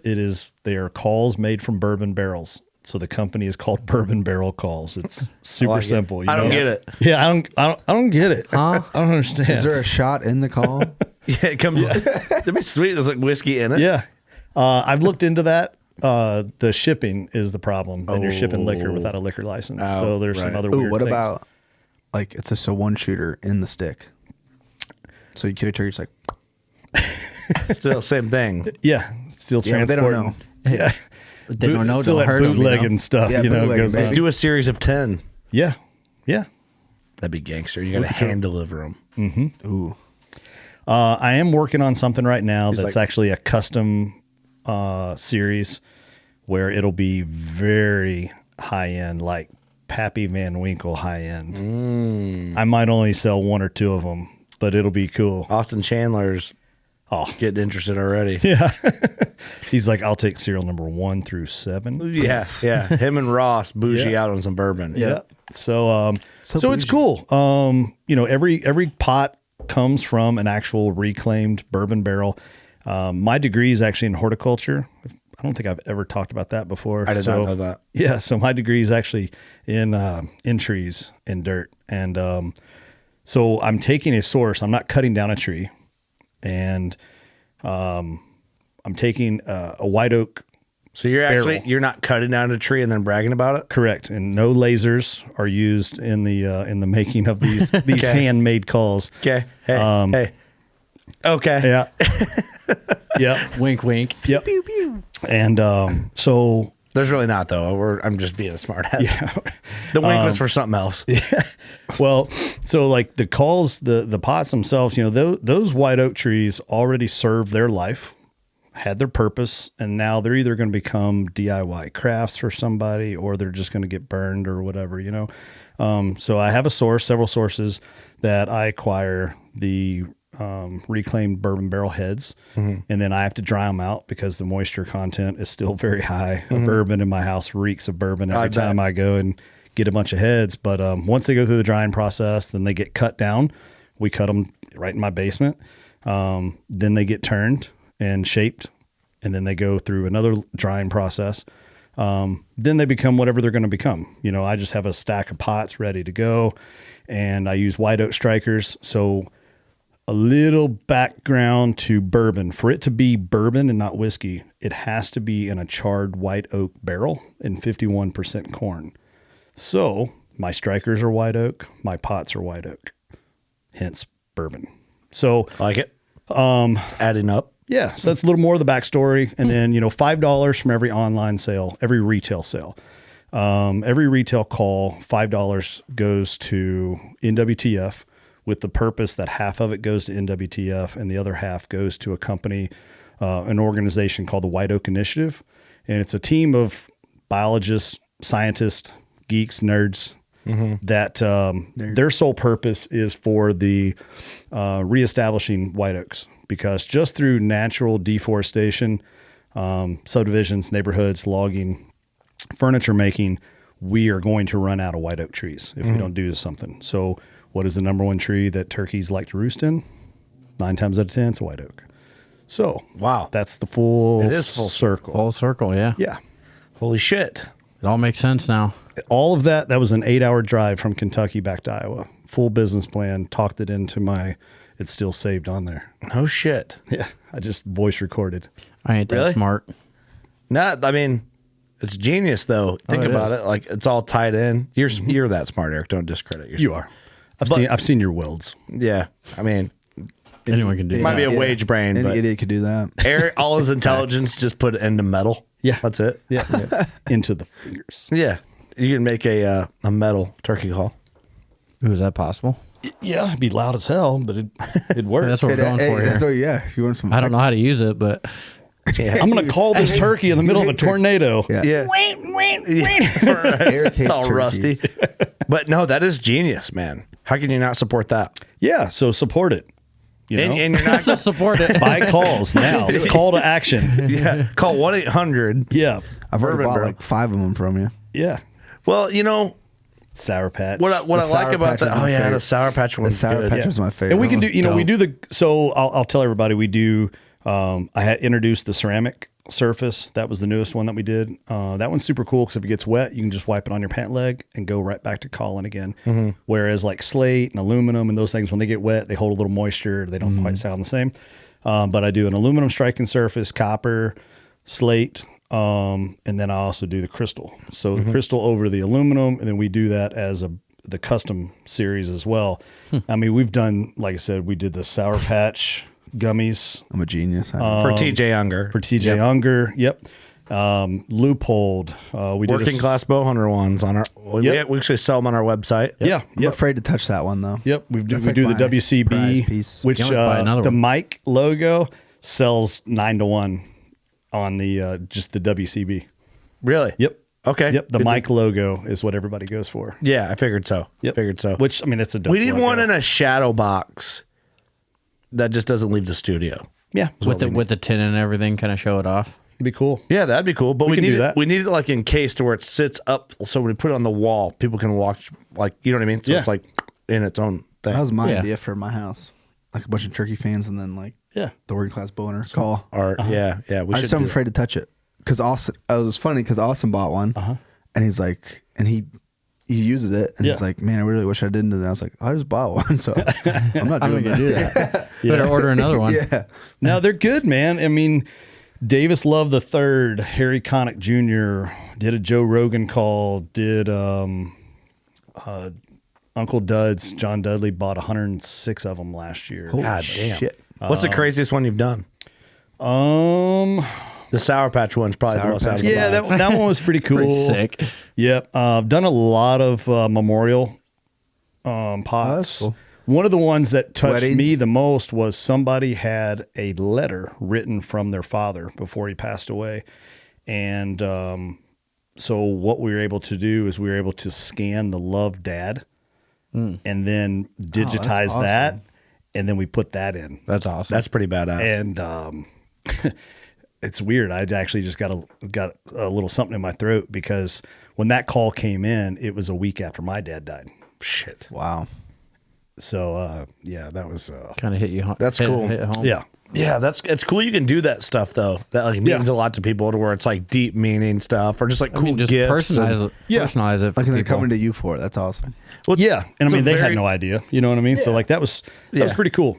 It's a very functional product, but it doubles as art. Yeah. Yeah. And it's handmade, truly handmade.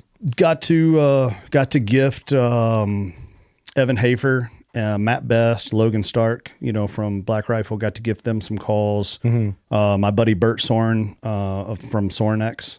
You did a wedding party, didn't you? Yeah, we've done a lot of wedding parties because awesome. who needs another flask? So Right. anybody listening, for sure. if you're getting ready to get married, don't get your groomsmen another flask. We don't need any more of those. Yeah, Get You them a forget bourbon about barrel it. call. That's genius, man. I like it. I got a lot of flasks. Yeah, Yeah, you've been in 38 weddings. You know how many times I've used a flask? 0. When have you used a flask? that's the problem with flask. Like You don't fucking use Yeah, them. I figured I have it. nobody uses them. Where would I ever take it though? That doesn't have booze I'm there. gonna take a turkey. Right. I'm gonna take a turkey hunting. Am I now. gonna take it to the bar? Hey, You're like, I'm broke, hey, so I'm just gonna drink this flask. Turkey Palooza. Everyone needs a flask. I'm going to a dry county, so I'm going to bring my flask. My jacket. Yeah, right. put it in my cowboy boot. I put it in front of my wallet so no one knows I have it. I'll take it to a concert just so I can lose it. Right? Yeah, get it taken by security when you walk in the front door. Here you go. Dumbass. Son of a bitch. That did not go as planned. Well, and I tell you too, the timing of everything was great because I launched the company in November of 19, and then in spring of 20, I'm like, man, I need content, and I need to launch this company like hard and fast. Shit, let's do a single season Grand Slam with my calls. Yeah. So, yes, I love turkey hunting, but that was the reason why I went after that Grand Slam. Yeah. Was to promote the business. That's even cooler. How stressful was that? A Grand Slam in a year. In COVID, when all of the yeah. easy states were shut down to non-residents. How dumb is it that they would shut? Yeah, I don't that's- know. Yeah. How dare you go outside? Yeah. Yeah. How dare you go Away out in the from middle of the everybody. woods? Yeah. And Away from breathe everyone. fresh air. Yeah. Yeah. Get back in It's that COVID. It's such a weird concept. Who the Yeah. fuck called that shot? It was stressful. The first one wasn't stressful. Then it was like, okay, I got Florida out of the way. Then I went to Texas and it was like, okay, let's get this done. Then when I went to South Dakota, when I shot that one, that's when things were really stressful. So I'm like, I got 3 of the 4 and I got 2 weeks to get this last bird done. But shit, I've been there before trying to kill a turkey for a week or 2. And you know what I mean? Like, Don't always pan and out. I don't have a lot of ground, in Southeast Iowa. I'm non-native, tattoos, long hair, retired law enforcement. Everybody hates me. Yeah. Hi, old farmer. Bad timing. Yeah, it's horrible. Like Yeah. everybody thinks like, oh, he's got a hunting show and he's in the hunting industry. He must have like all this private land. I got the worst 120 acre farm in Southeast Iowa that gets poached religiously. Yeah. Well, With I mean, spotlights. think about it. Like everyone wants to come here and be here and hunt Yeah. here. If you don't have prime time you got a lot going on around Yeah. your piece. Yeah. Yeah, That's why it's we tough. had Jeremy Beck on a Yeah. podcast. We recorded it at Club 200, and he goes, I wouldn't want to fuck with Illinois. Mm-hmm. He goes, to try and lease ground, to get permission, to do this. He goes, you got to come here and grind it out. Oh, yeah, for Unless sure. you grew up here and you have an in, Yeah. good luck. Yeah. Well, and you know, on that note, I just lost. I did pick up a new lease last year that I killed my 2 Iowa bucks on, and I actually just lost that lease. The next door neighbor was very angry that I shot his deer. They weren't ear tagged, they weren't branded, and that's where that phrase came from. But he raised them. Yeah, but he had a trail camera picture of them, and so they were his deer. So he created some problems with the landowner that I was leasing from, And they don't want I to deal got- with that. And they didn't want to do the right, dude. It's just deer. Like, this is crazy. I got to be this guy's neighbor. Like, I don't need these kind of problems. Yeah. Right. Beat it. No more lease. And I'm like, are you shitting me right now? Where's it at? Yep. That's so annoying, man. And that's the problem with a lot of it is like you kill a deer on a spot because you put more effort into it than Right. anybody else ever has, and you Yeah. grind it, and they just see that you got a big buck, and then somebody's brothers, uncles, cousins, removed nephew, Yeah. whatever. all It's like, pissed off. hey, I want to hunt. What the fuck? Yeah. And then next thing you know, you're gone. And, you know, and that's kind of the flip side to this too is, you know, the brand's going well, the show's going well. There's more recognition getting out there, but, there's outside influences. You know, there's that old motto, like, nobody inherently wants to see you fail. They just don't want to see you do better than them. Yeah. Right.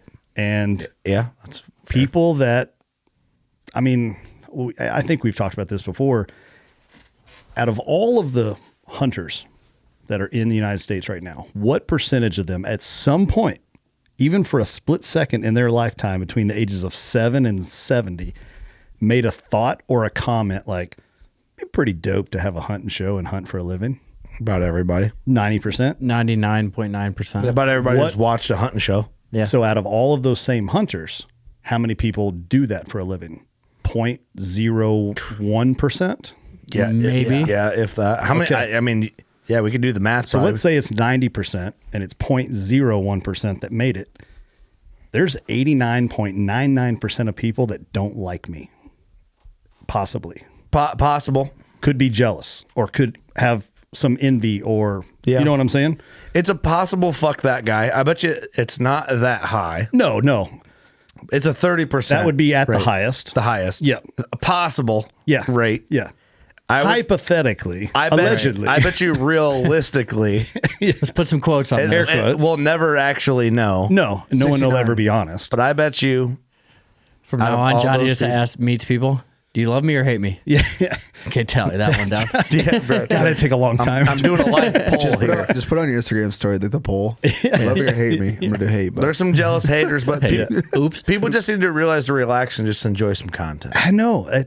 I had a guy with zero post, 0 followers, And not a real profile picture. correct. a fake profile. Yep. Yeah. And it was like Alpha Bravo Delta Zeta. Like, it sounded very military. Like, usually those guys and I always get along, you know? Yeah. He's a Similar. frat guy. Yep. And it was like, man, seem to be doing a lot of sponsorship plugs and not as much content nowadays. I'm like, well, 'tis the season. Like, Right. just signed 6 new partners. Like, That was me. that's There's what a I get cost paid at to free. do. There's a cost at free content. Yeah. It was actually Doug. That was just me. Yeah. And I mean, I and just commented nerd. There's a cost at Yeah. free content, and I think people forget that. You know, it's like you listen to the radio, it costs you nothing. no, There's commercials on it. You watch TV, there's commercials. right now, people listening to this podcast, they're not paying, they're paying fuck all. And you know what? There's ads on it. Yep. Right. Hey, sorry, man. Right. But, you know, we have a lot of time and energy put into this, and you're here. So Gotta pay the bills. the least you could do is just put no effort in and just have it go through your ears. Yeah. Yeah. It costs nothing to keep swiping. Yeah. Hit the forward 15-second button. Yep. That's it. You don't got to listen to all of them. What is I there mean- for? I mean, I get the frustration to a point. It's like, man, there's a lot of ads or, you know, whatever. I don't agree with that ad, but you don't have to. We're just doing what we do. And we're glad you're here. Everybody's got to make a living, and yeah, glad you're here to join in on some of it. Yeah. You know. Yeah. what Yeah. I mean, I can't hate on anybody for being frustrated, but, you know, see where we're coming from. Yeah. Right. You know what I mean? It's like, just hear us out, man. Well, yeah, I'll make a promise that if I ever become a millionaire, I will be 100% ad free. For sure. You know get what I that. mean? Yeah. I'm waiting for like Churning Group to don't buy us forget about out. us. I'm waiting for Churning Group to buy us out for like 50 mil. Yeah. Hey, Pete, if you're listening, bourbon barrels for sale. I'll go anti-gun for 50 mil. So it's funny. I think I will too. It's funny because I suddenly don't like guns. people talk about that, and they're like, "Oh man," they're like, "This guy's a sellout." Like,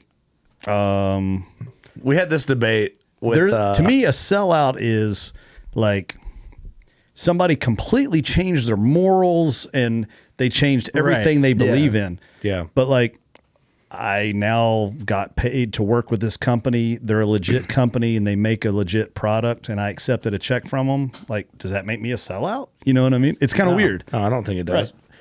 You know, that gets so deep because no one will ever offer us 50 mil, so it's all hypothetical. We're playing the how gay would you get for how much money game. Right. Yeah. You know what I mean? Would you do this for this much? And we all know that game. If you're with your boys, it's like, how much would you all take the boys for that played that game. Yeah. Hey, for this. Doug, $20 is $20. Hey, mouse to mouth, bro. What's Tough up, out Doug? here. It's that game You're is right. what we're playing. And, you know, you always got your one guy in the group, it'd take me 100 mil. Yeah. And it's like, come on, dude. You're You're real. roasting. You know what I mean? More like $100. I do a lot of stuff for about $5,000. Oh, dude. Enough to make people question who the hell you even are. Yeah. Here's what I always bring Make you this up to question people. yourself. That right there proves that none of us are floating in money. Right. Yeah. Yeah. Dude, 2.5 years ago, I was buying ramen noodles, and that was like, it wasn't even like, damn, Dude, I had ramen I gotta noodles buy- for lunch today. Did you have the shrimp ones? Yes. Or the beef ones? They had fake mushrooms in it. Beef's Damn. better. shrimp's a little bougie. That is bougie. That's what I'm saying. Kurt's moving up because he's having shrimp now. That's a little pinky. Would you That's use, an extra Yeah. dime. use a real dude. fork too? You know, I did actually. That way I didn't have to buy disposable ones and had to buy more. Shit. I thought about, so I was talking to my tattoo guy. I'm not kidding. I had ramen for lunch today. Hey, I'm not judging you. Ain't nothing wrong with it. I talked to my tattoo guy, and we were talking about some tattoo stuff next time I go down to Kentucky. So it's like I don't get to go there very often anymore. But when I go, it's like, man, we might just sit in there all day and just bang out everything. So I was like 6.87. He's like, okay, what's the meaning behind that? I'm like, that was my checking account balance at the lowest. Yeah. You know, I was like, I want to get that tattooed on me, you know? That's And that was just 2.5 years ago. Yeah. That's gangster. Yeah. I think there's something cool in admitting that. Yeah. Do you know what I mean? I've always been a risk taker. Anybody that knows me knows that I don't do anything half-ass, whether it's a success or a failure, you know? Right. Yeah. And go for it. yeah, and I go for broke every time. I think maybe there will be a point in life where I'll get older and I might not take as many risks.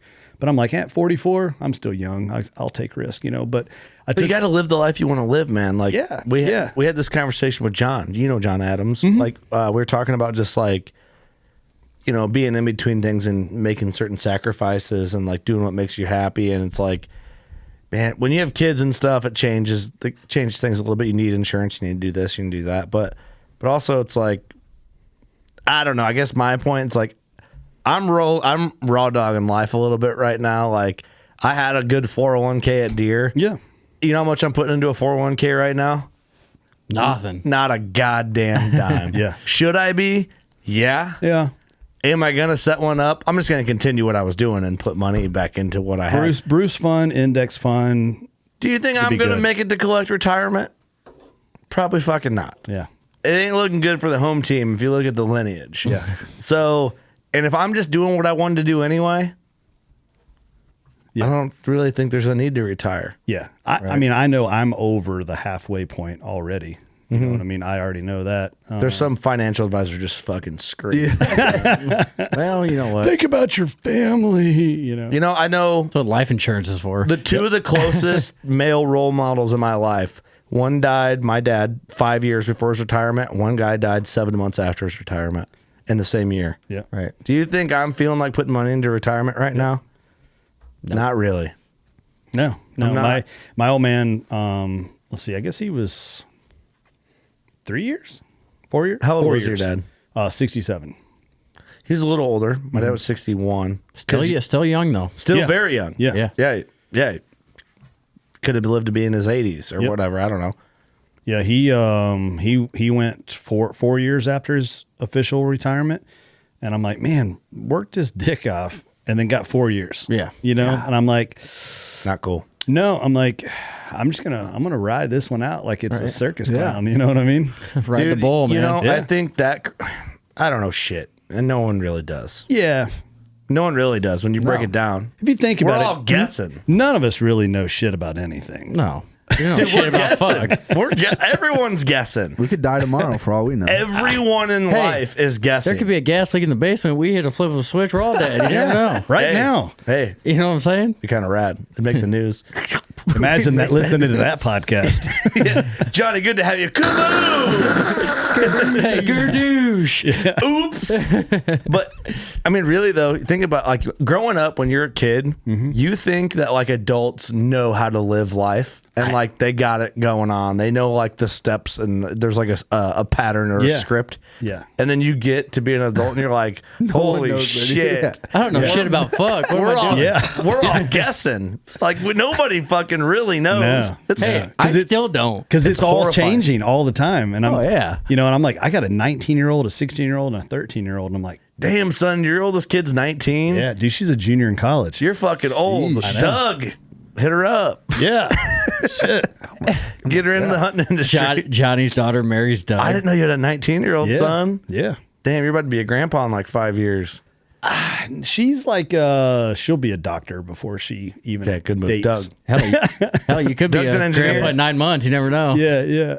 Damn, I didn't know you had a kid that old. Yeah, it's crazy. No offense. I'm not. No, like, it's coming weird. down. It actually it is kind of weird. Like so, she went to school a year early and then she graduated. Skipped a cool. grade as well. So yeah, she's really young for her grade, but She's smart. smart girl. Yeah. she's super. Well, kick ass, She's man. wicked smart. I like it. Yeah, But Not it's from your side, right? actually, 100% from my side. Oh, wow. Yeah, you saying your wife's dumb. I have told my wife before. I have said you are the dumbest smart girl I know. Well, I knew a lot of girls in high school that were like book smart. They're really smart. Yeah. And I'm like, man, you're going places as long as you can stick to that book. Right. And then out like life smart, I'm like, how the fuck do you know how to get to school? Like, how do you know to turn the key to start I your car just to said you get didn't know how here? to start a car. You're like, Yeah. write a Post-it note that says blink, breathe. Yeah, your eyes are getting dry. Blink. Yeah. Yeah. Breathe. oh yeah, I forgot that one. They messed that up. Yeah. Like we all knew that hot chick, right? Oh, yeah. Like, Oh, she yeah. was smart. Like, oh yeah, she was in all college prep. Dude, here's my life in high school. All the girls and all my friends, all my friends I grew up with in elementary were in college prep. I was the smartest kid in general ed.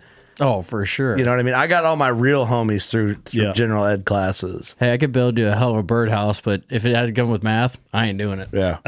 I didn't do math junior, senior year. I opted out of that. So I got put in learning disability classes when I was in elementary school. For real? Yeah. And they were like, there's something wrong with this kid.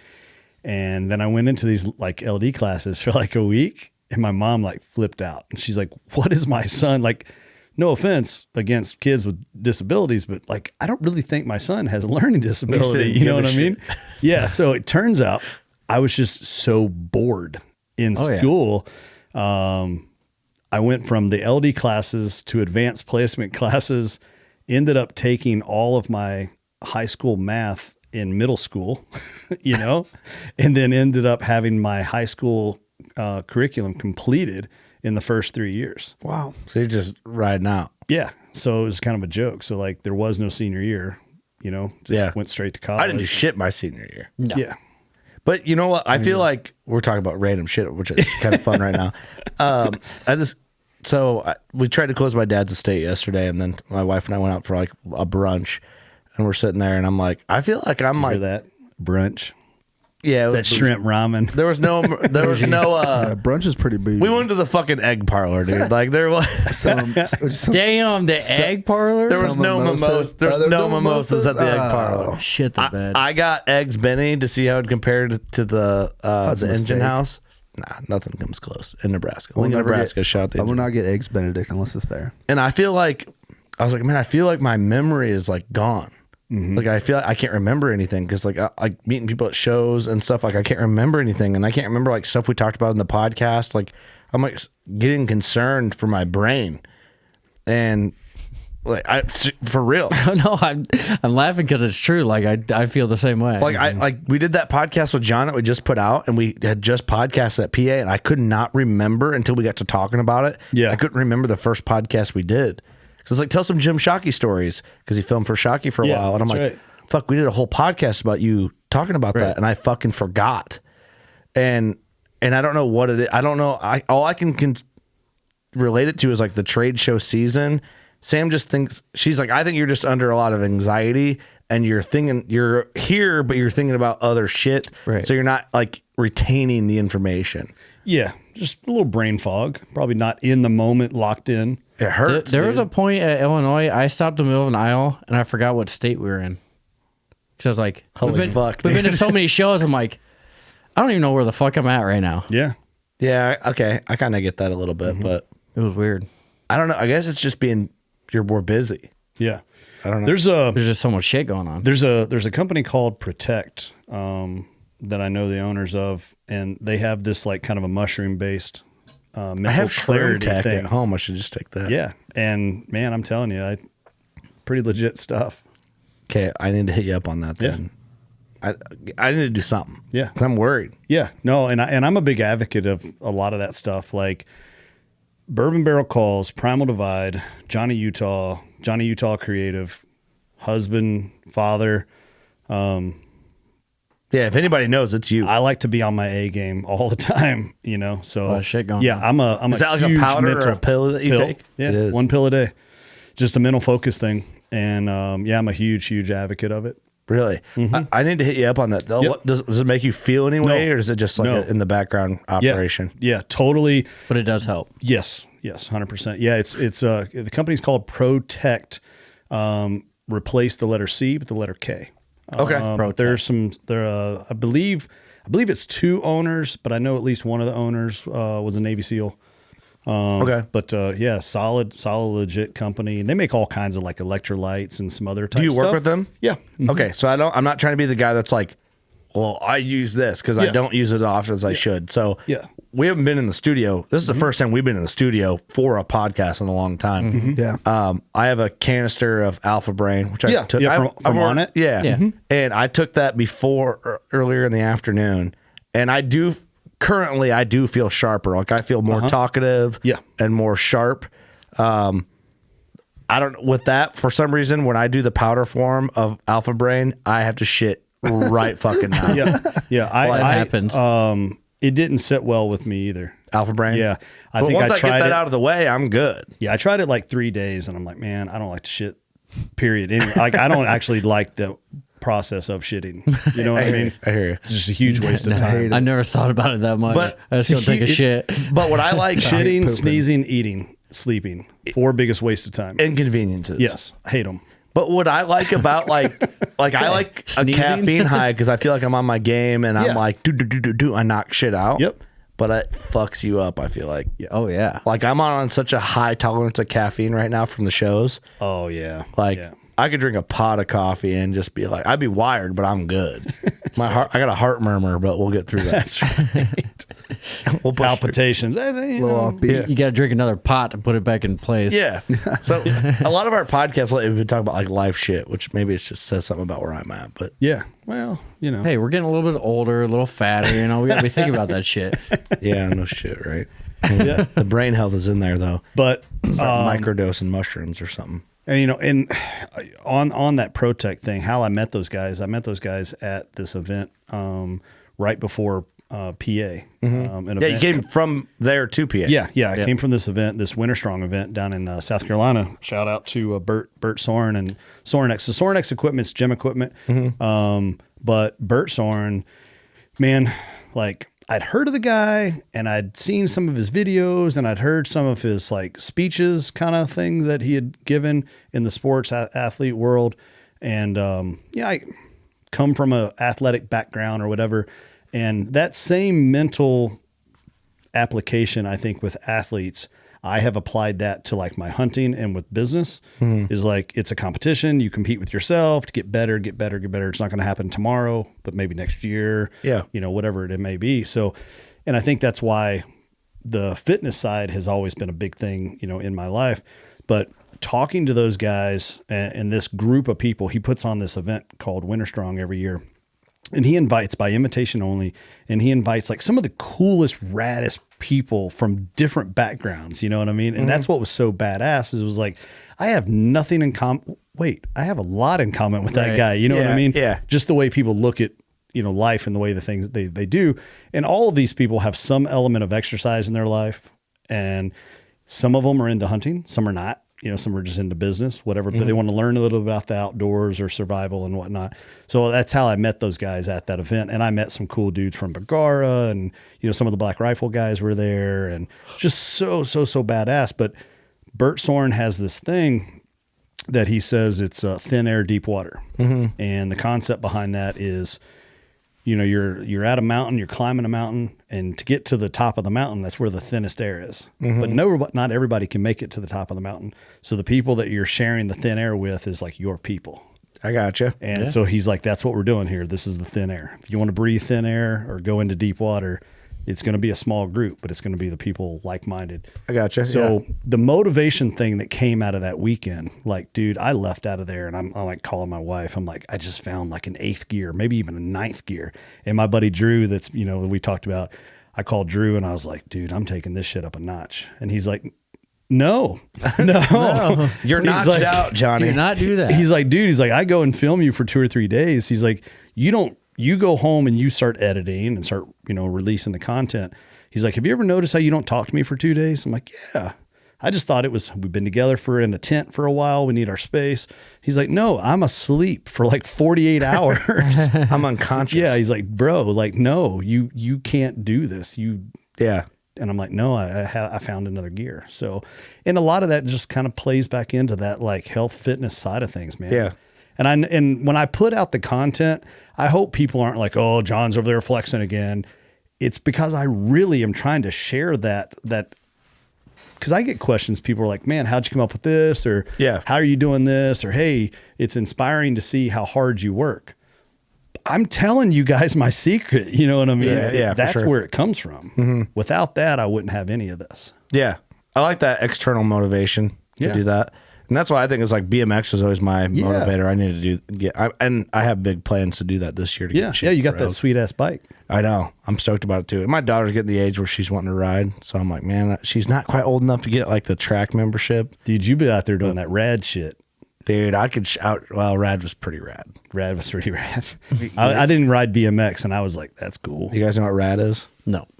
We'll have a lesson of rad. It's like the oldest, I think it's the first BMX film but video ever. Yeah, it was like rad, and then you had like Gleaming the Cube, for the skater movie, and rad was something else. Yeah. So show you guys, there's got to be a trailer for rad. Oh yeah. On YouTube. But yeah, anyway, like that type of stuff. But no, I think it's cool, man. It doesn't mean we're not going to make fun of you for your shirts looking small and stuff like that. Yeah. Please do. Come on. It wouldn't be us if we didn't. No, I fully expect it. Yeah, right. So, but no, man, I mean, fuck, I love it. Yeah. I love the 8th gear. You know who has a 9th, 10th, 11th, 12th gear is Jared Scheffler.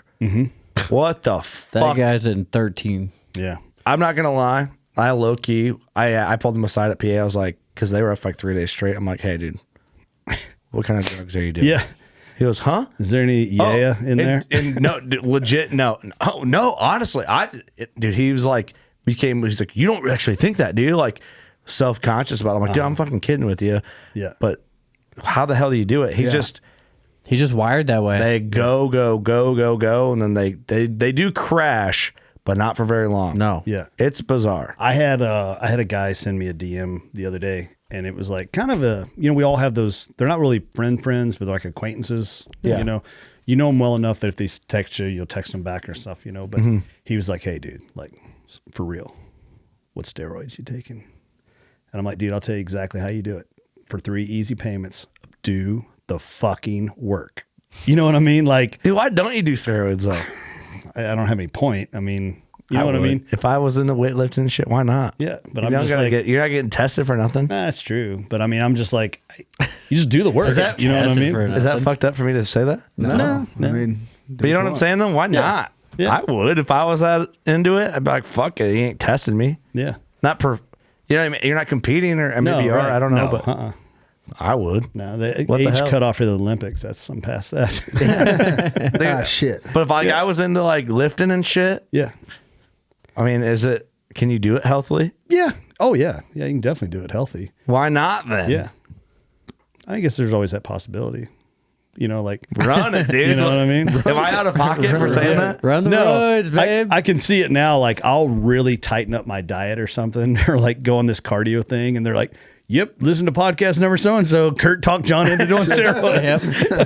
Is that? I feel like I'm like that's taboo. John to comes, say. John comes back in No. 3 days. Sure, He's lot a of people giant. do it. Dude, I'm telling you, why not? Yeah. If you could do it in a healthy way where it wasn't going to like damage your body. That's one of those things like, where do you even get them? Oh, dude, you can get anything you want. I think from the outside looking in, and even knowing my career background, I think it would be easier for me to find meth and heroin than steroids. Really? Well, I could find meth. yeah. I could walk a block right now and get all the meth you want. Yeah. And I don't know anybody. I just start asking dudes outside. Like, hey, man. Someone knows. Oh, where we're at? Yeah. Small farm town. Everybody's got meth in small Doug farm probably town. has a hookup. He runs Yeah. some horses and cattle stuff. Yeah, a little Doug. bit, you know. He probably knows a vet. I don't know. He knows a little shady vet Yeah, on the Doug's side. got the steroid hookup. Yeah. Yeah, I've been taking, Horse steroid. I've been taking steroids Just so his hair for no reason. for his mustache grows. Did you work out? No. He starts growing a mane. It's this mustache game, baby. What the fuck are we talking about? Golly, we got to reel her back in. So, speaking of sponsor plugs, made that switch to Under Armour this year. That's pretty bold, man. Yeah. It's not bold. This is a great move. Yeah, yeah. I mean, it was Pretty bold. it was a good move on my part. I felt like it aligned with the brand a lot better. Yeah. With, you know, the gym, the hunting, the fishing. You know, so it made it better. It just fit me better. Yeah. And you know, I had a buddy who was like, "Dude, man, I can't believe you're leaving Sitka. 90% of every hunter in the world knows who Sitka is." And I'm like, "Yeah, 99% of every human on Earth knows what Under Armour is." Everybody knows Under Armour. Yeah. Yeah. So No matter what sport you're in. Yeah. So, no, man. And, you know, I'll be honest, like the announcement's only been live like 5 days. I mean, they've done more promotion assistance. Like I truly felt they wanted to be behind my brand and push my brand. Yeah. You know, I like how I talk about, hey, you should do steroids. And then Under Armour's probably like, God damn it. yeah. Sorry, Under Armour. Sorry, Under Armour. That was me. But it was funny because when we were talking to him, I was like, "So, am I like your Casey's General Store, Cam Haines?" Yeah. Right. Yeah. Casey's. Yeah. The pizza Yeah, I'm kiosk. fine with that. I'll be your Dollar General, Yeah, Cam hell yeah. Haines. Oh, You can hell take yeah. that. Yeah. Cam Haines is a motherfucker, man. He's Dude, a badass. he's like 60 years old, and the guy like runs like 100 miles He's at a not time. that old. Is he? I think he's upper 50s. I just got his new book, actually. Did you? Their publisher sent it to us. Just got it like yesterday. I'm going to read it. Yeah. Is he shooting through truck windows on that?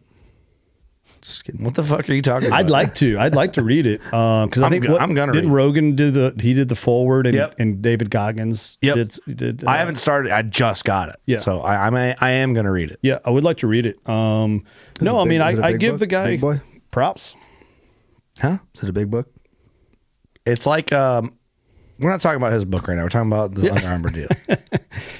Sorry, Johnny. So no. But I mean, it was a good matchup. And the funny backstory about this was when I was with White Knuckle Productions back in the day. That was the first show that I filmed for, I had my hunts filmed on, and I had approached Under Armour. A guy by the name of Kobe Folks was Kip Folks, one of the co-founders. He was running the marketing, you know, for the hunt side. And I had a meeting with him in like 2013. And I was like, oh man, I'm going to try to land us Under Armour sponsorship, you know, for the show. And Kobe was very nice, very respectful, constructive criticism, even on the nice side. He's like, look, I'm not saying your shit's bad. I'm not saying it's great, but I'm already buying this. You know, I'm already paying for this same stuff. So your stuff's going to have to get better or do something different. It's just not on the level yet. Right. But like, dude, keep working. Yeah. At least he's honest with you. Yeah. And 99% of people probably are like, ah, damn. Oh, well, that's it. It's over, you know? Yeah. And then fast forward 9 years and Under Armour's calling, you know, going, hey, you want to be an Under Armour athlete? Sweet. You know what I mean? That's pretty cool. And then also in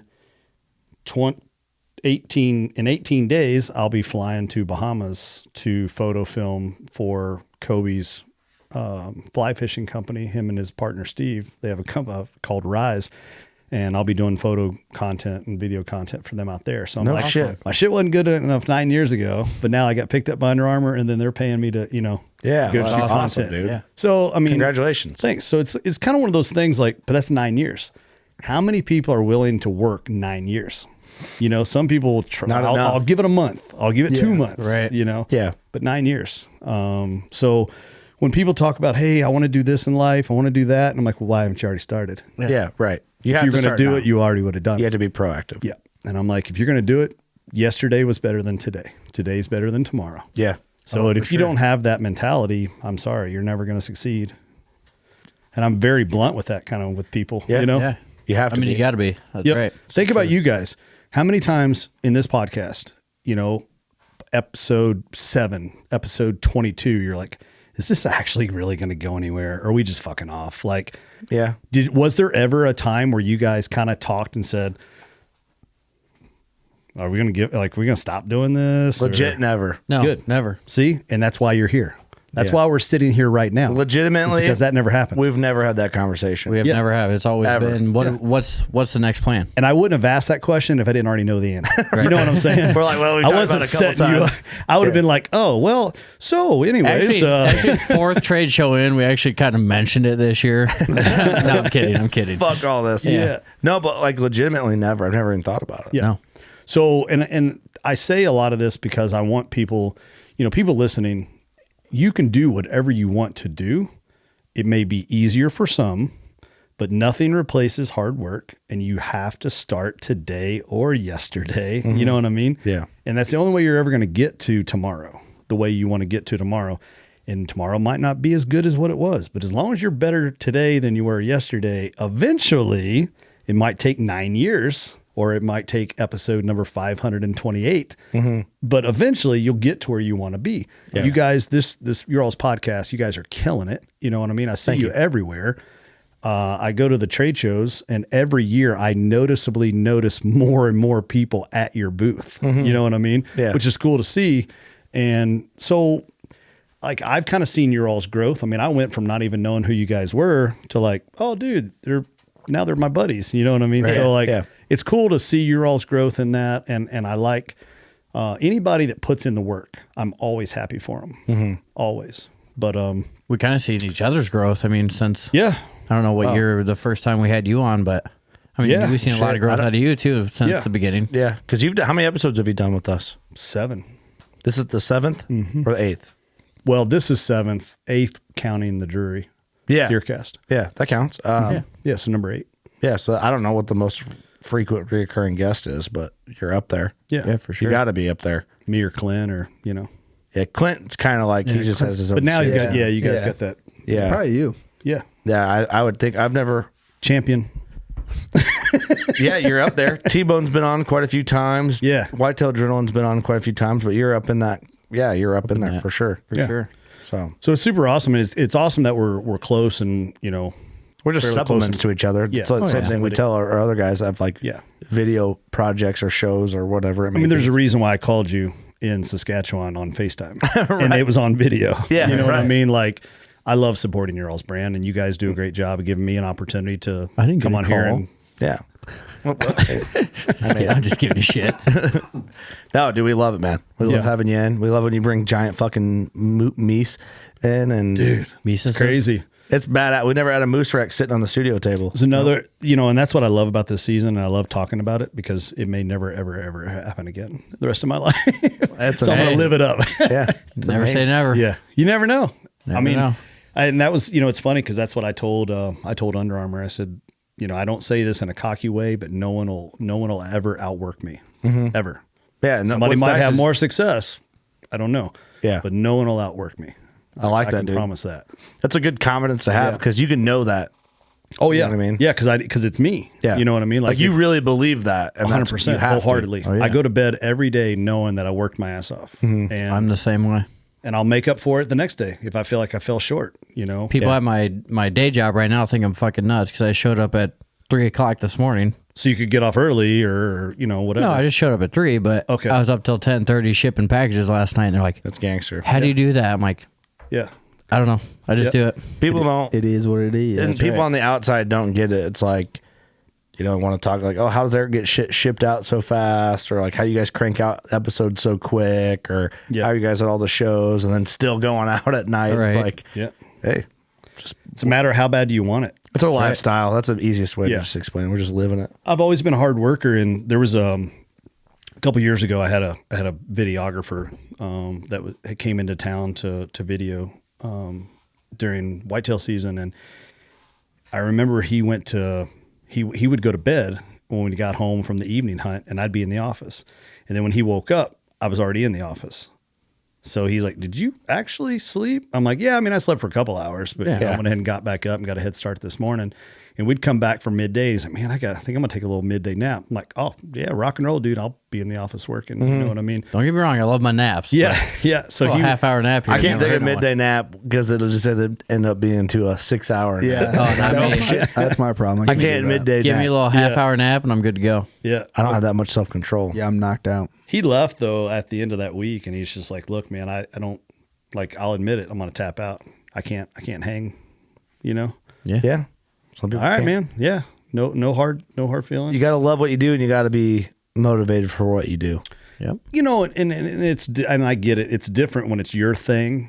Yeah. So it does give you a little bit more motivation. For sure. Like if this wasn't your all's thing, it might make some of the hard work a little bit, harder. It would 100%. Yeah. But Oh, yeah, for sure. but as long as you're goal oriented, you'll find a Yeah. way to make it work. Well, it keeps us motivated, or me anyway. I know all of us keeps us. I got to all stay motivated. busy, though. I can't just sit around. Idle time is bad for me. And You know, the it is last for a time lot I of was people. bored, I couldn't tell you. couldn't tell, especially now with kids. But yeah. but we have like, You're like, what is free time? Probably, Yeah, what if probably free 2010. well, if you think about it, though, we Yeah, have you guys be both honest. have little ones, Yeah. yeah. Well, we have 3 weekly deadlines we hit as a one for our brand, but as a promise, and we have 2 that are contracted. Well, they're all contracted Sure. now.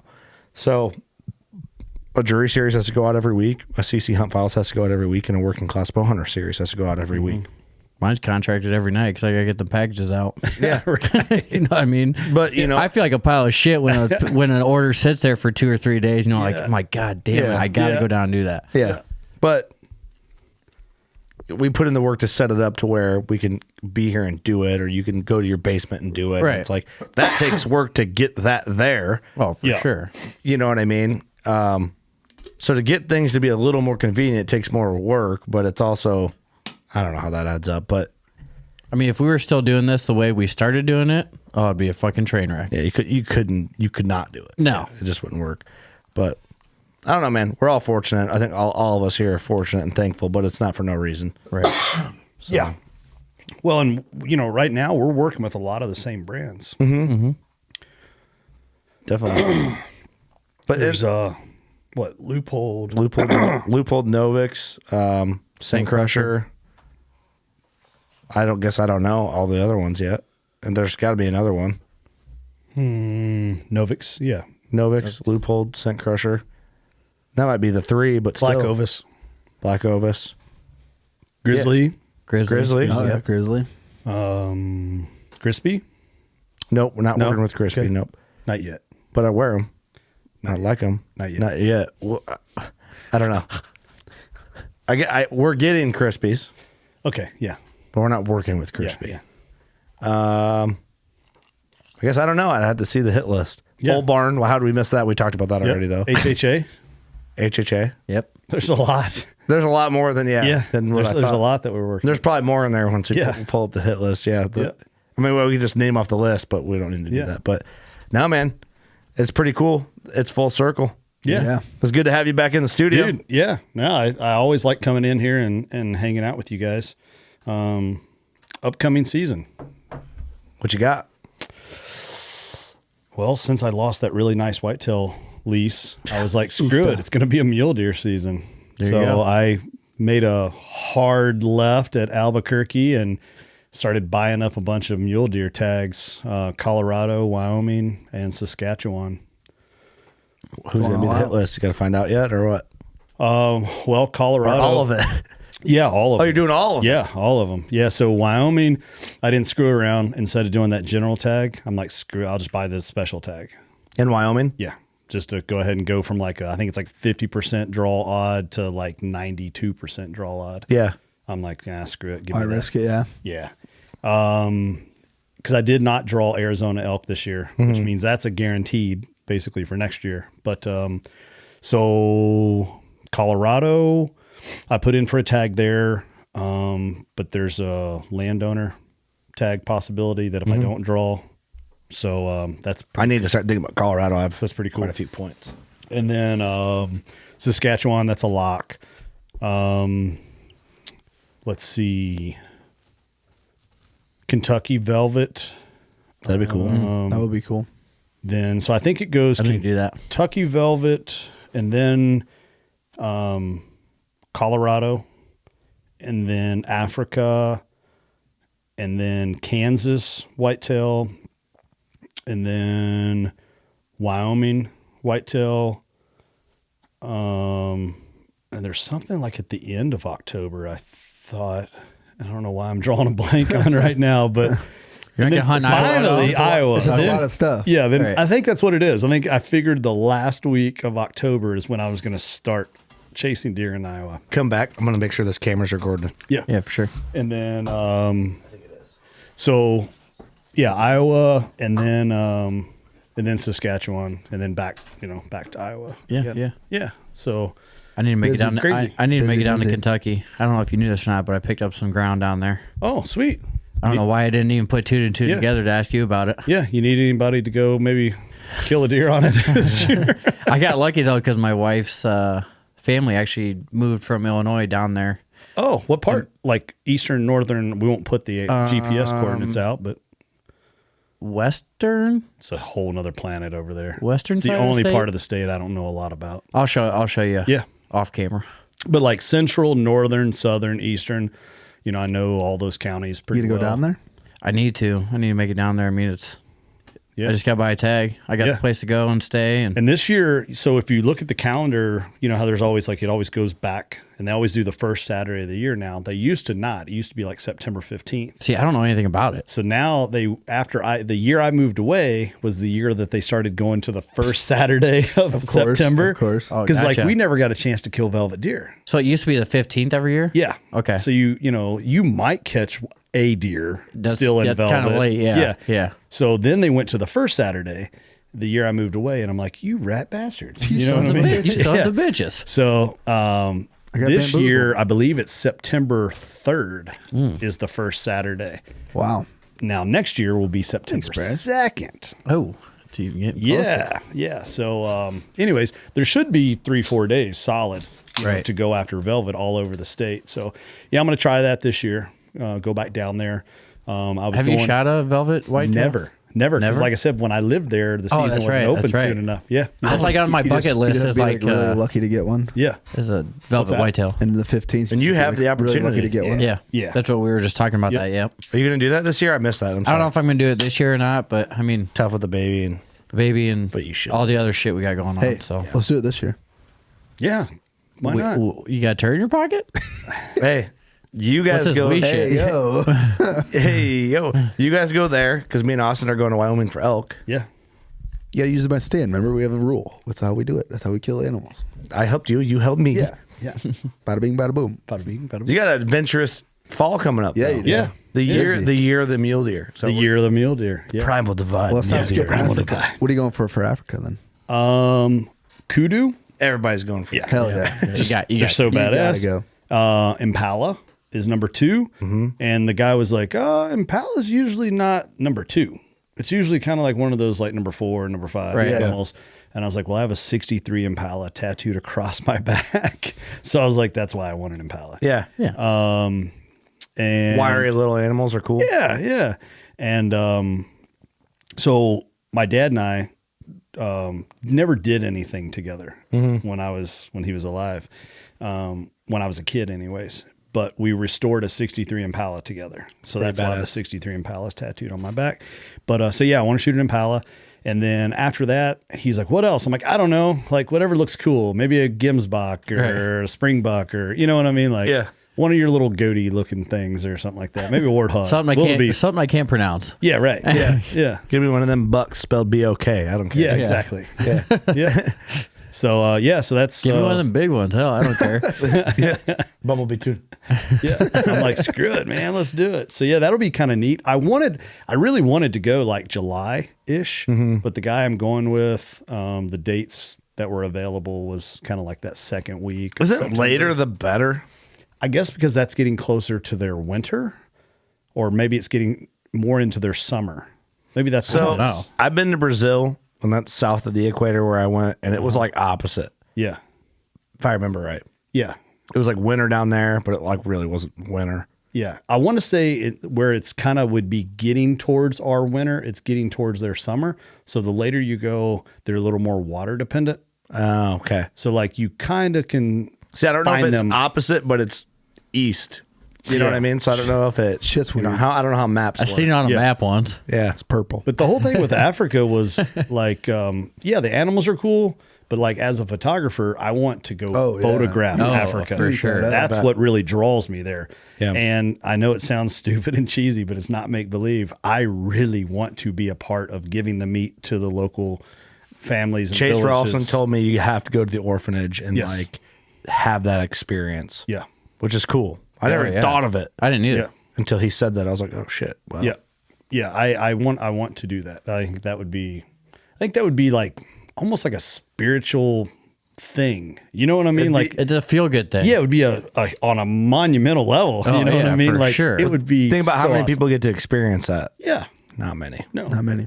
Remember that 0.01% we were just talking Exactly. about? Yeah, about that. Yeah, there they are. That's they are. Yeah. So that I'm really looking forward to that. That'll be a lot of fun. So, and I know you guys are going to Africa as well. Yeah, we're going. We got to book our flights. That makes me nervous. Yeah. Same.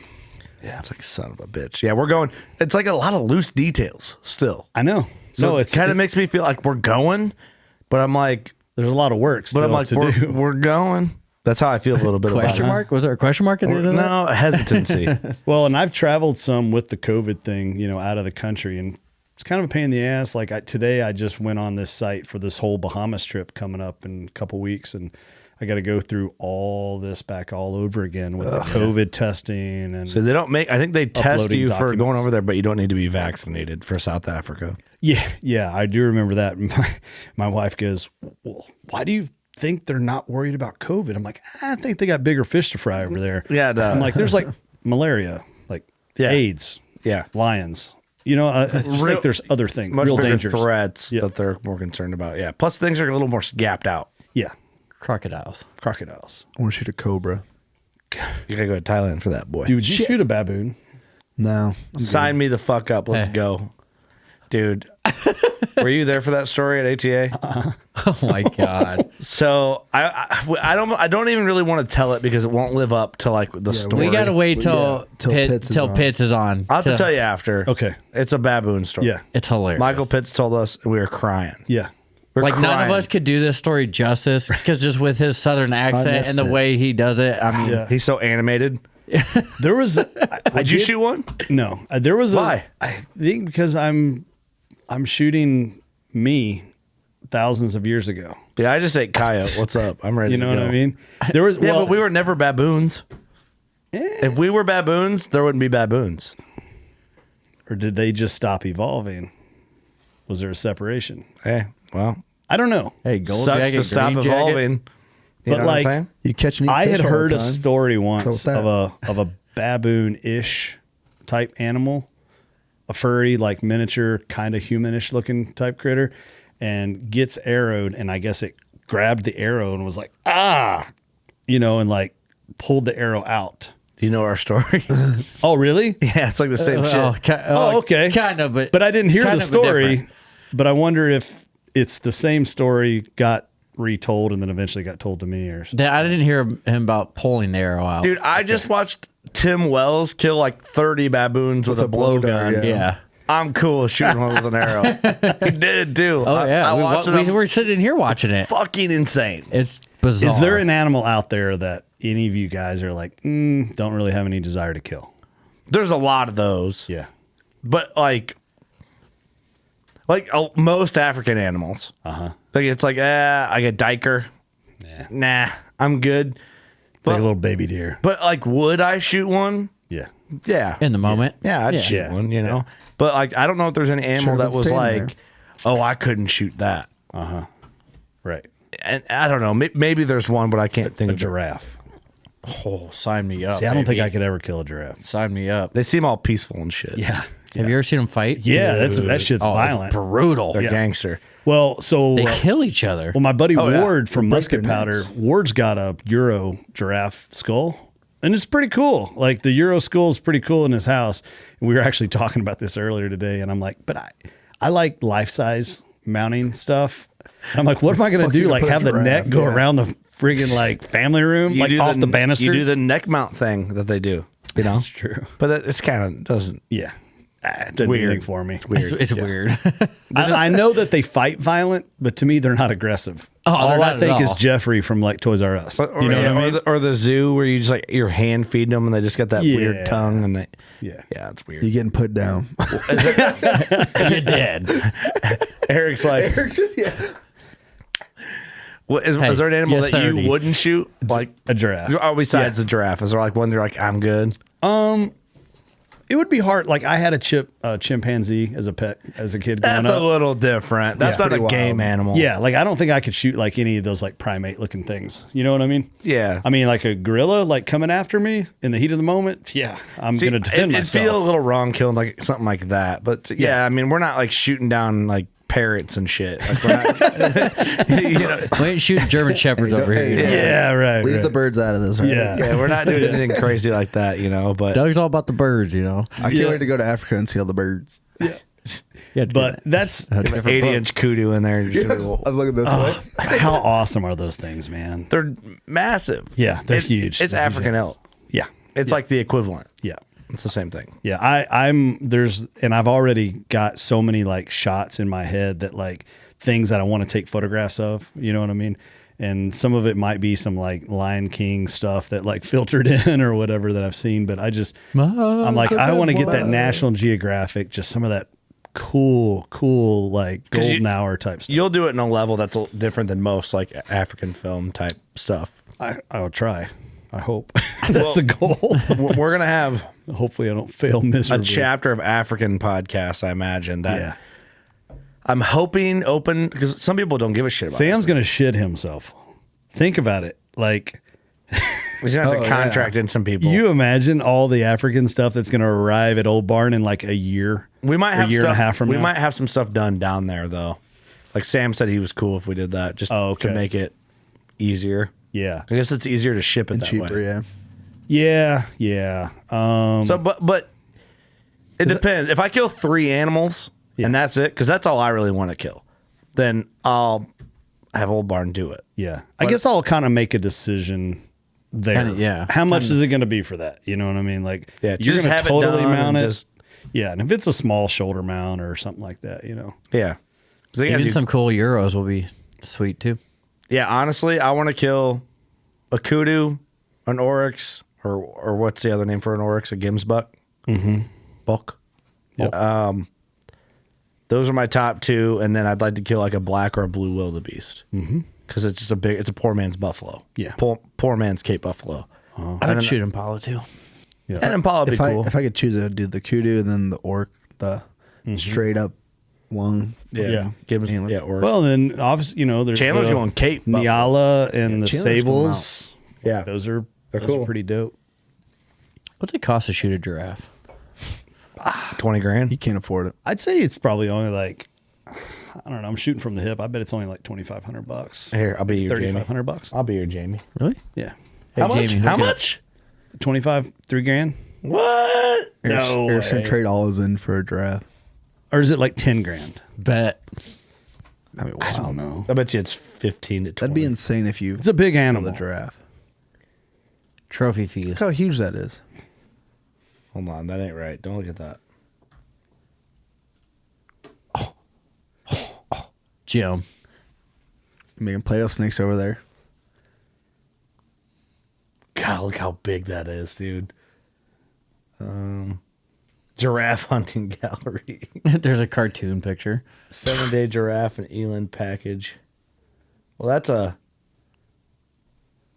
hunter 1x1, but this is a giraffe and an eland. Yeah, $7,500. What? Yeah. Bro, I'll trade everything in for a giraffe right meow. And I would venture to say that's like an eland's probably half that. So And an eland's like a Brahma bull, dude. yeah, they're Look at that thing. looks mean. Yeah, I as know mean as interest in hell. that. As a rule, if they have a hump on their back, I think they're mean. Yeah. Moose. So if you want someone to Cape come buffalo. and film you or Camels fuck you watch, it's $1,500. You see Camels. those videos of camels? They'll fuck you up. Would you shoot a camel? No. No, I don't think so. I got no interest. Yeah. Look at that cute in the front. I want to shoot that. 5-day. I mean, there's. That's Look at a the sable. Sables are cool. Yeah. See, I don't know. Wow, that is cool. I think I'd rather have a sable than an oryx. Yeah, man. That's Sable are cool. Yeah, it's funny because But are those things even where we're going? I don't think that's. You know what I don't know. I don't know. I don't think so. Well, I mean, it all depends. We know so little. Yeah, I don't know fucking Well, what I was shit. gonna I'll find say, out when like- I get there. I think That looks cool. Give me that one. I think those You are gotta go more like 4,000 miles that Zimbabwe and Tanzania type stuff. But I mean, in Limpopo, like some of those ranches, you might see a whitetail. You know what I'm saying? Like Go there ahead, could kid. be an elk that's imported there. Like See, Buffalo. they'll move animals around. There's kudu are the coolest. A zebra would be top of my list, but And you know, they say zebras actually really tough to kill with a bow. I hear that because too. they're fast. They're hear just that. So It's a fast. horse. Yeah, yeah. What if you get to Africa? and Secretariat. They like hand you a Seabiscuit. cocktail and a picture book. What do you want? oh man, I'll take that. And that. There was there was a taxidermist that I used to use back in Kentucky when I very first started getting into hunting. I think he mounted one whitetail for me, but he was a certified like South African taxidermist, and he would go over there with some really high end clients. And he was telling a story of like being in one of those safari trucks. Yeah. And they've got like, you know, Lapua, they've got some big high powered, you know, rifle. And they're riding around and the guy was like, how much for that? And the guy was like, $2,500. And they just keep driving. And then they're like, he heard two, and yeah, he's like, well, there's a lion. How much? And he's like, $5,000. And they just, and the guy, he's like sitting there going, holy shit.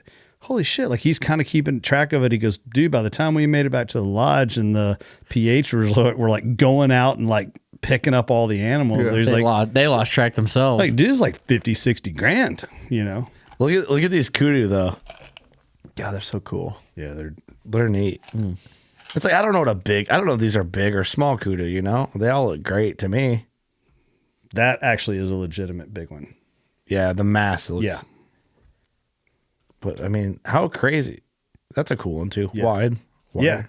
And you know, I mean, think about it. It's no different like a And whitetail. those all look big to me. Yeah. Like their if own they've character. got deep curls or they've got mass, I mean, there's always different highs and lows. And I'm sure there's going to be PHs on our hunts where they're going to go, okay, that's a really, really good one. I'm going, and then they're going to go, that one's not so good. I'm like, yeah, but it looks dope to me. You know I'll what I shoot mean? that thing. Bring it over here. That's a really, really good one. Look at that thing. That thing's tight. That's yeah, cool. Tight. Yeah. Kind of high and tight. Is that a beagle? They're neat, man. Well, They're cool. I think, I I like mean, it's it. going to be fun. it's gonna be a good time.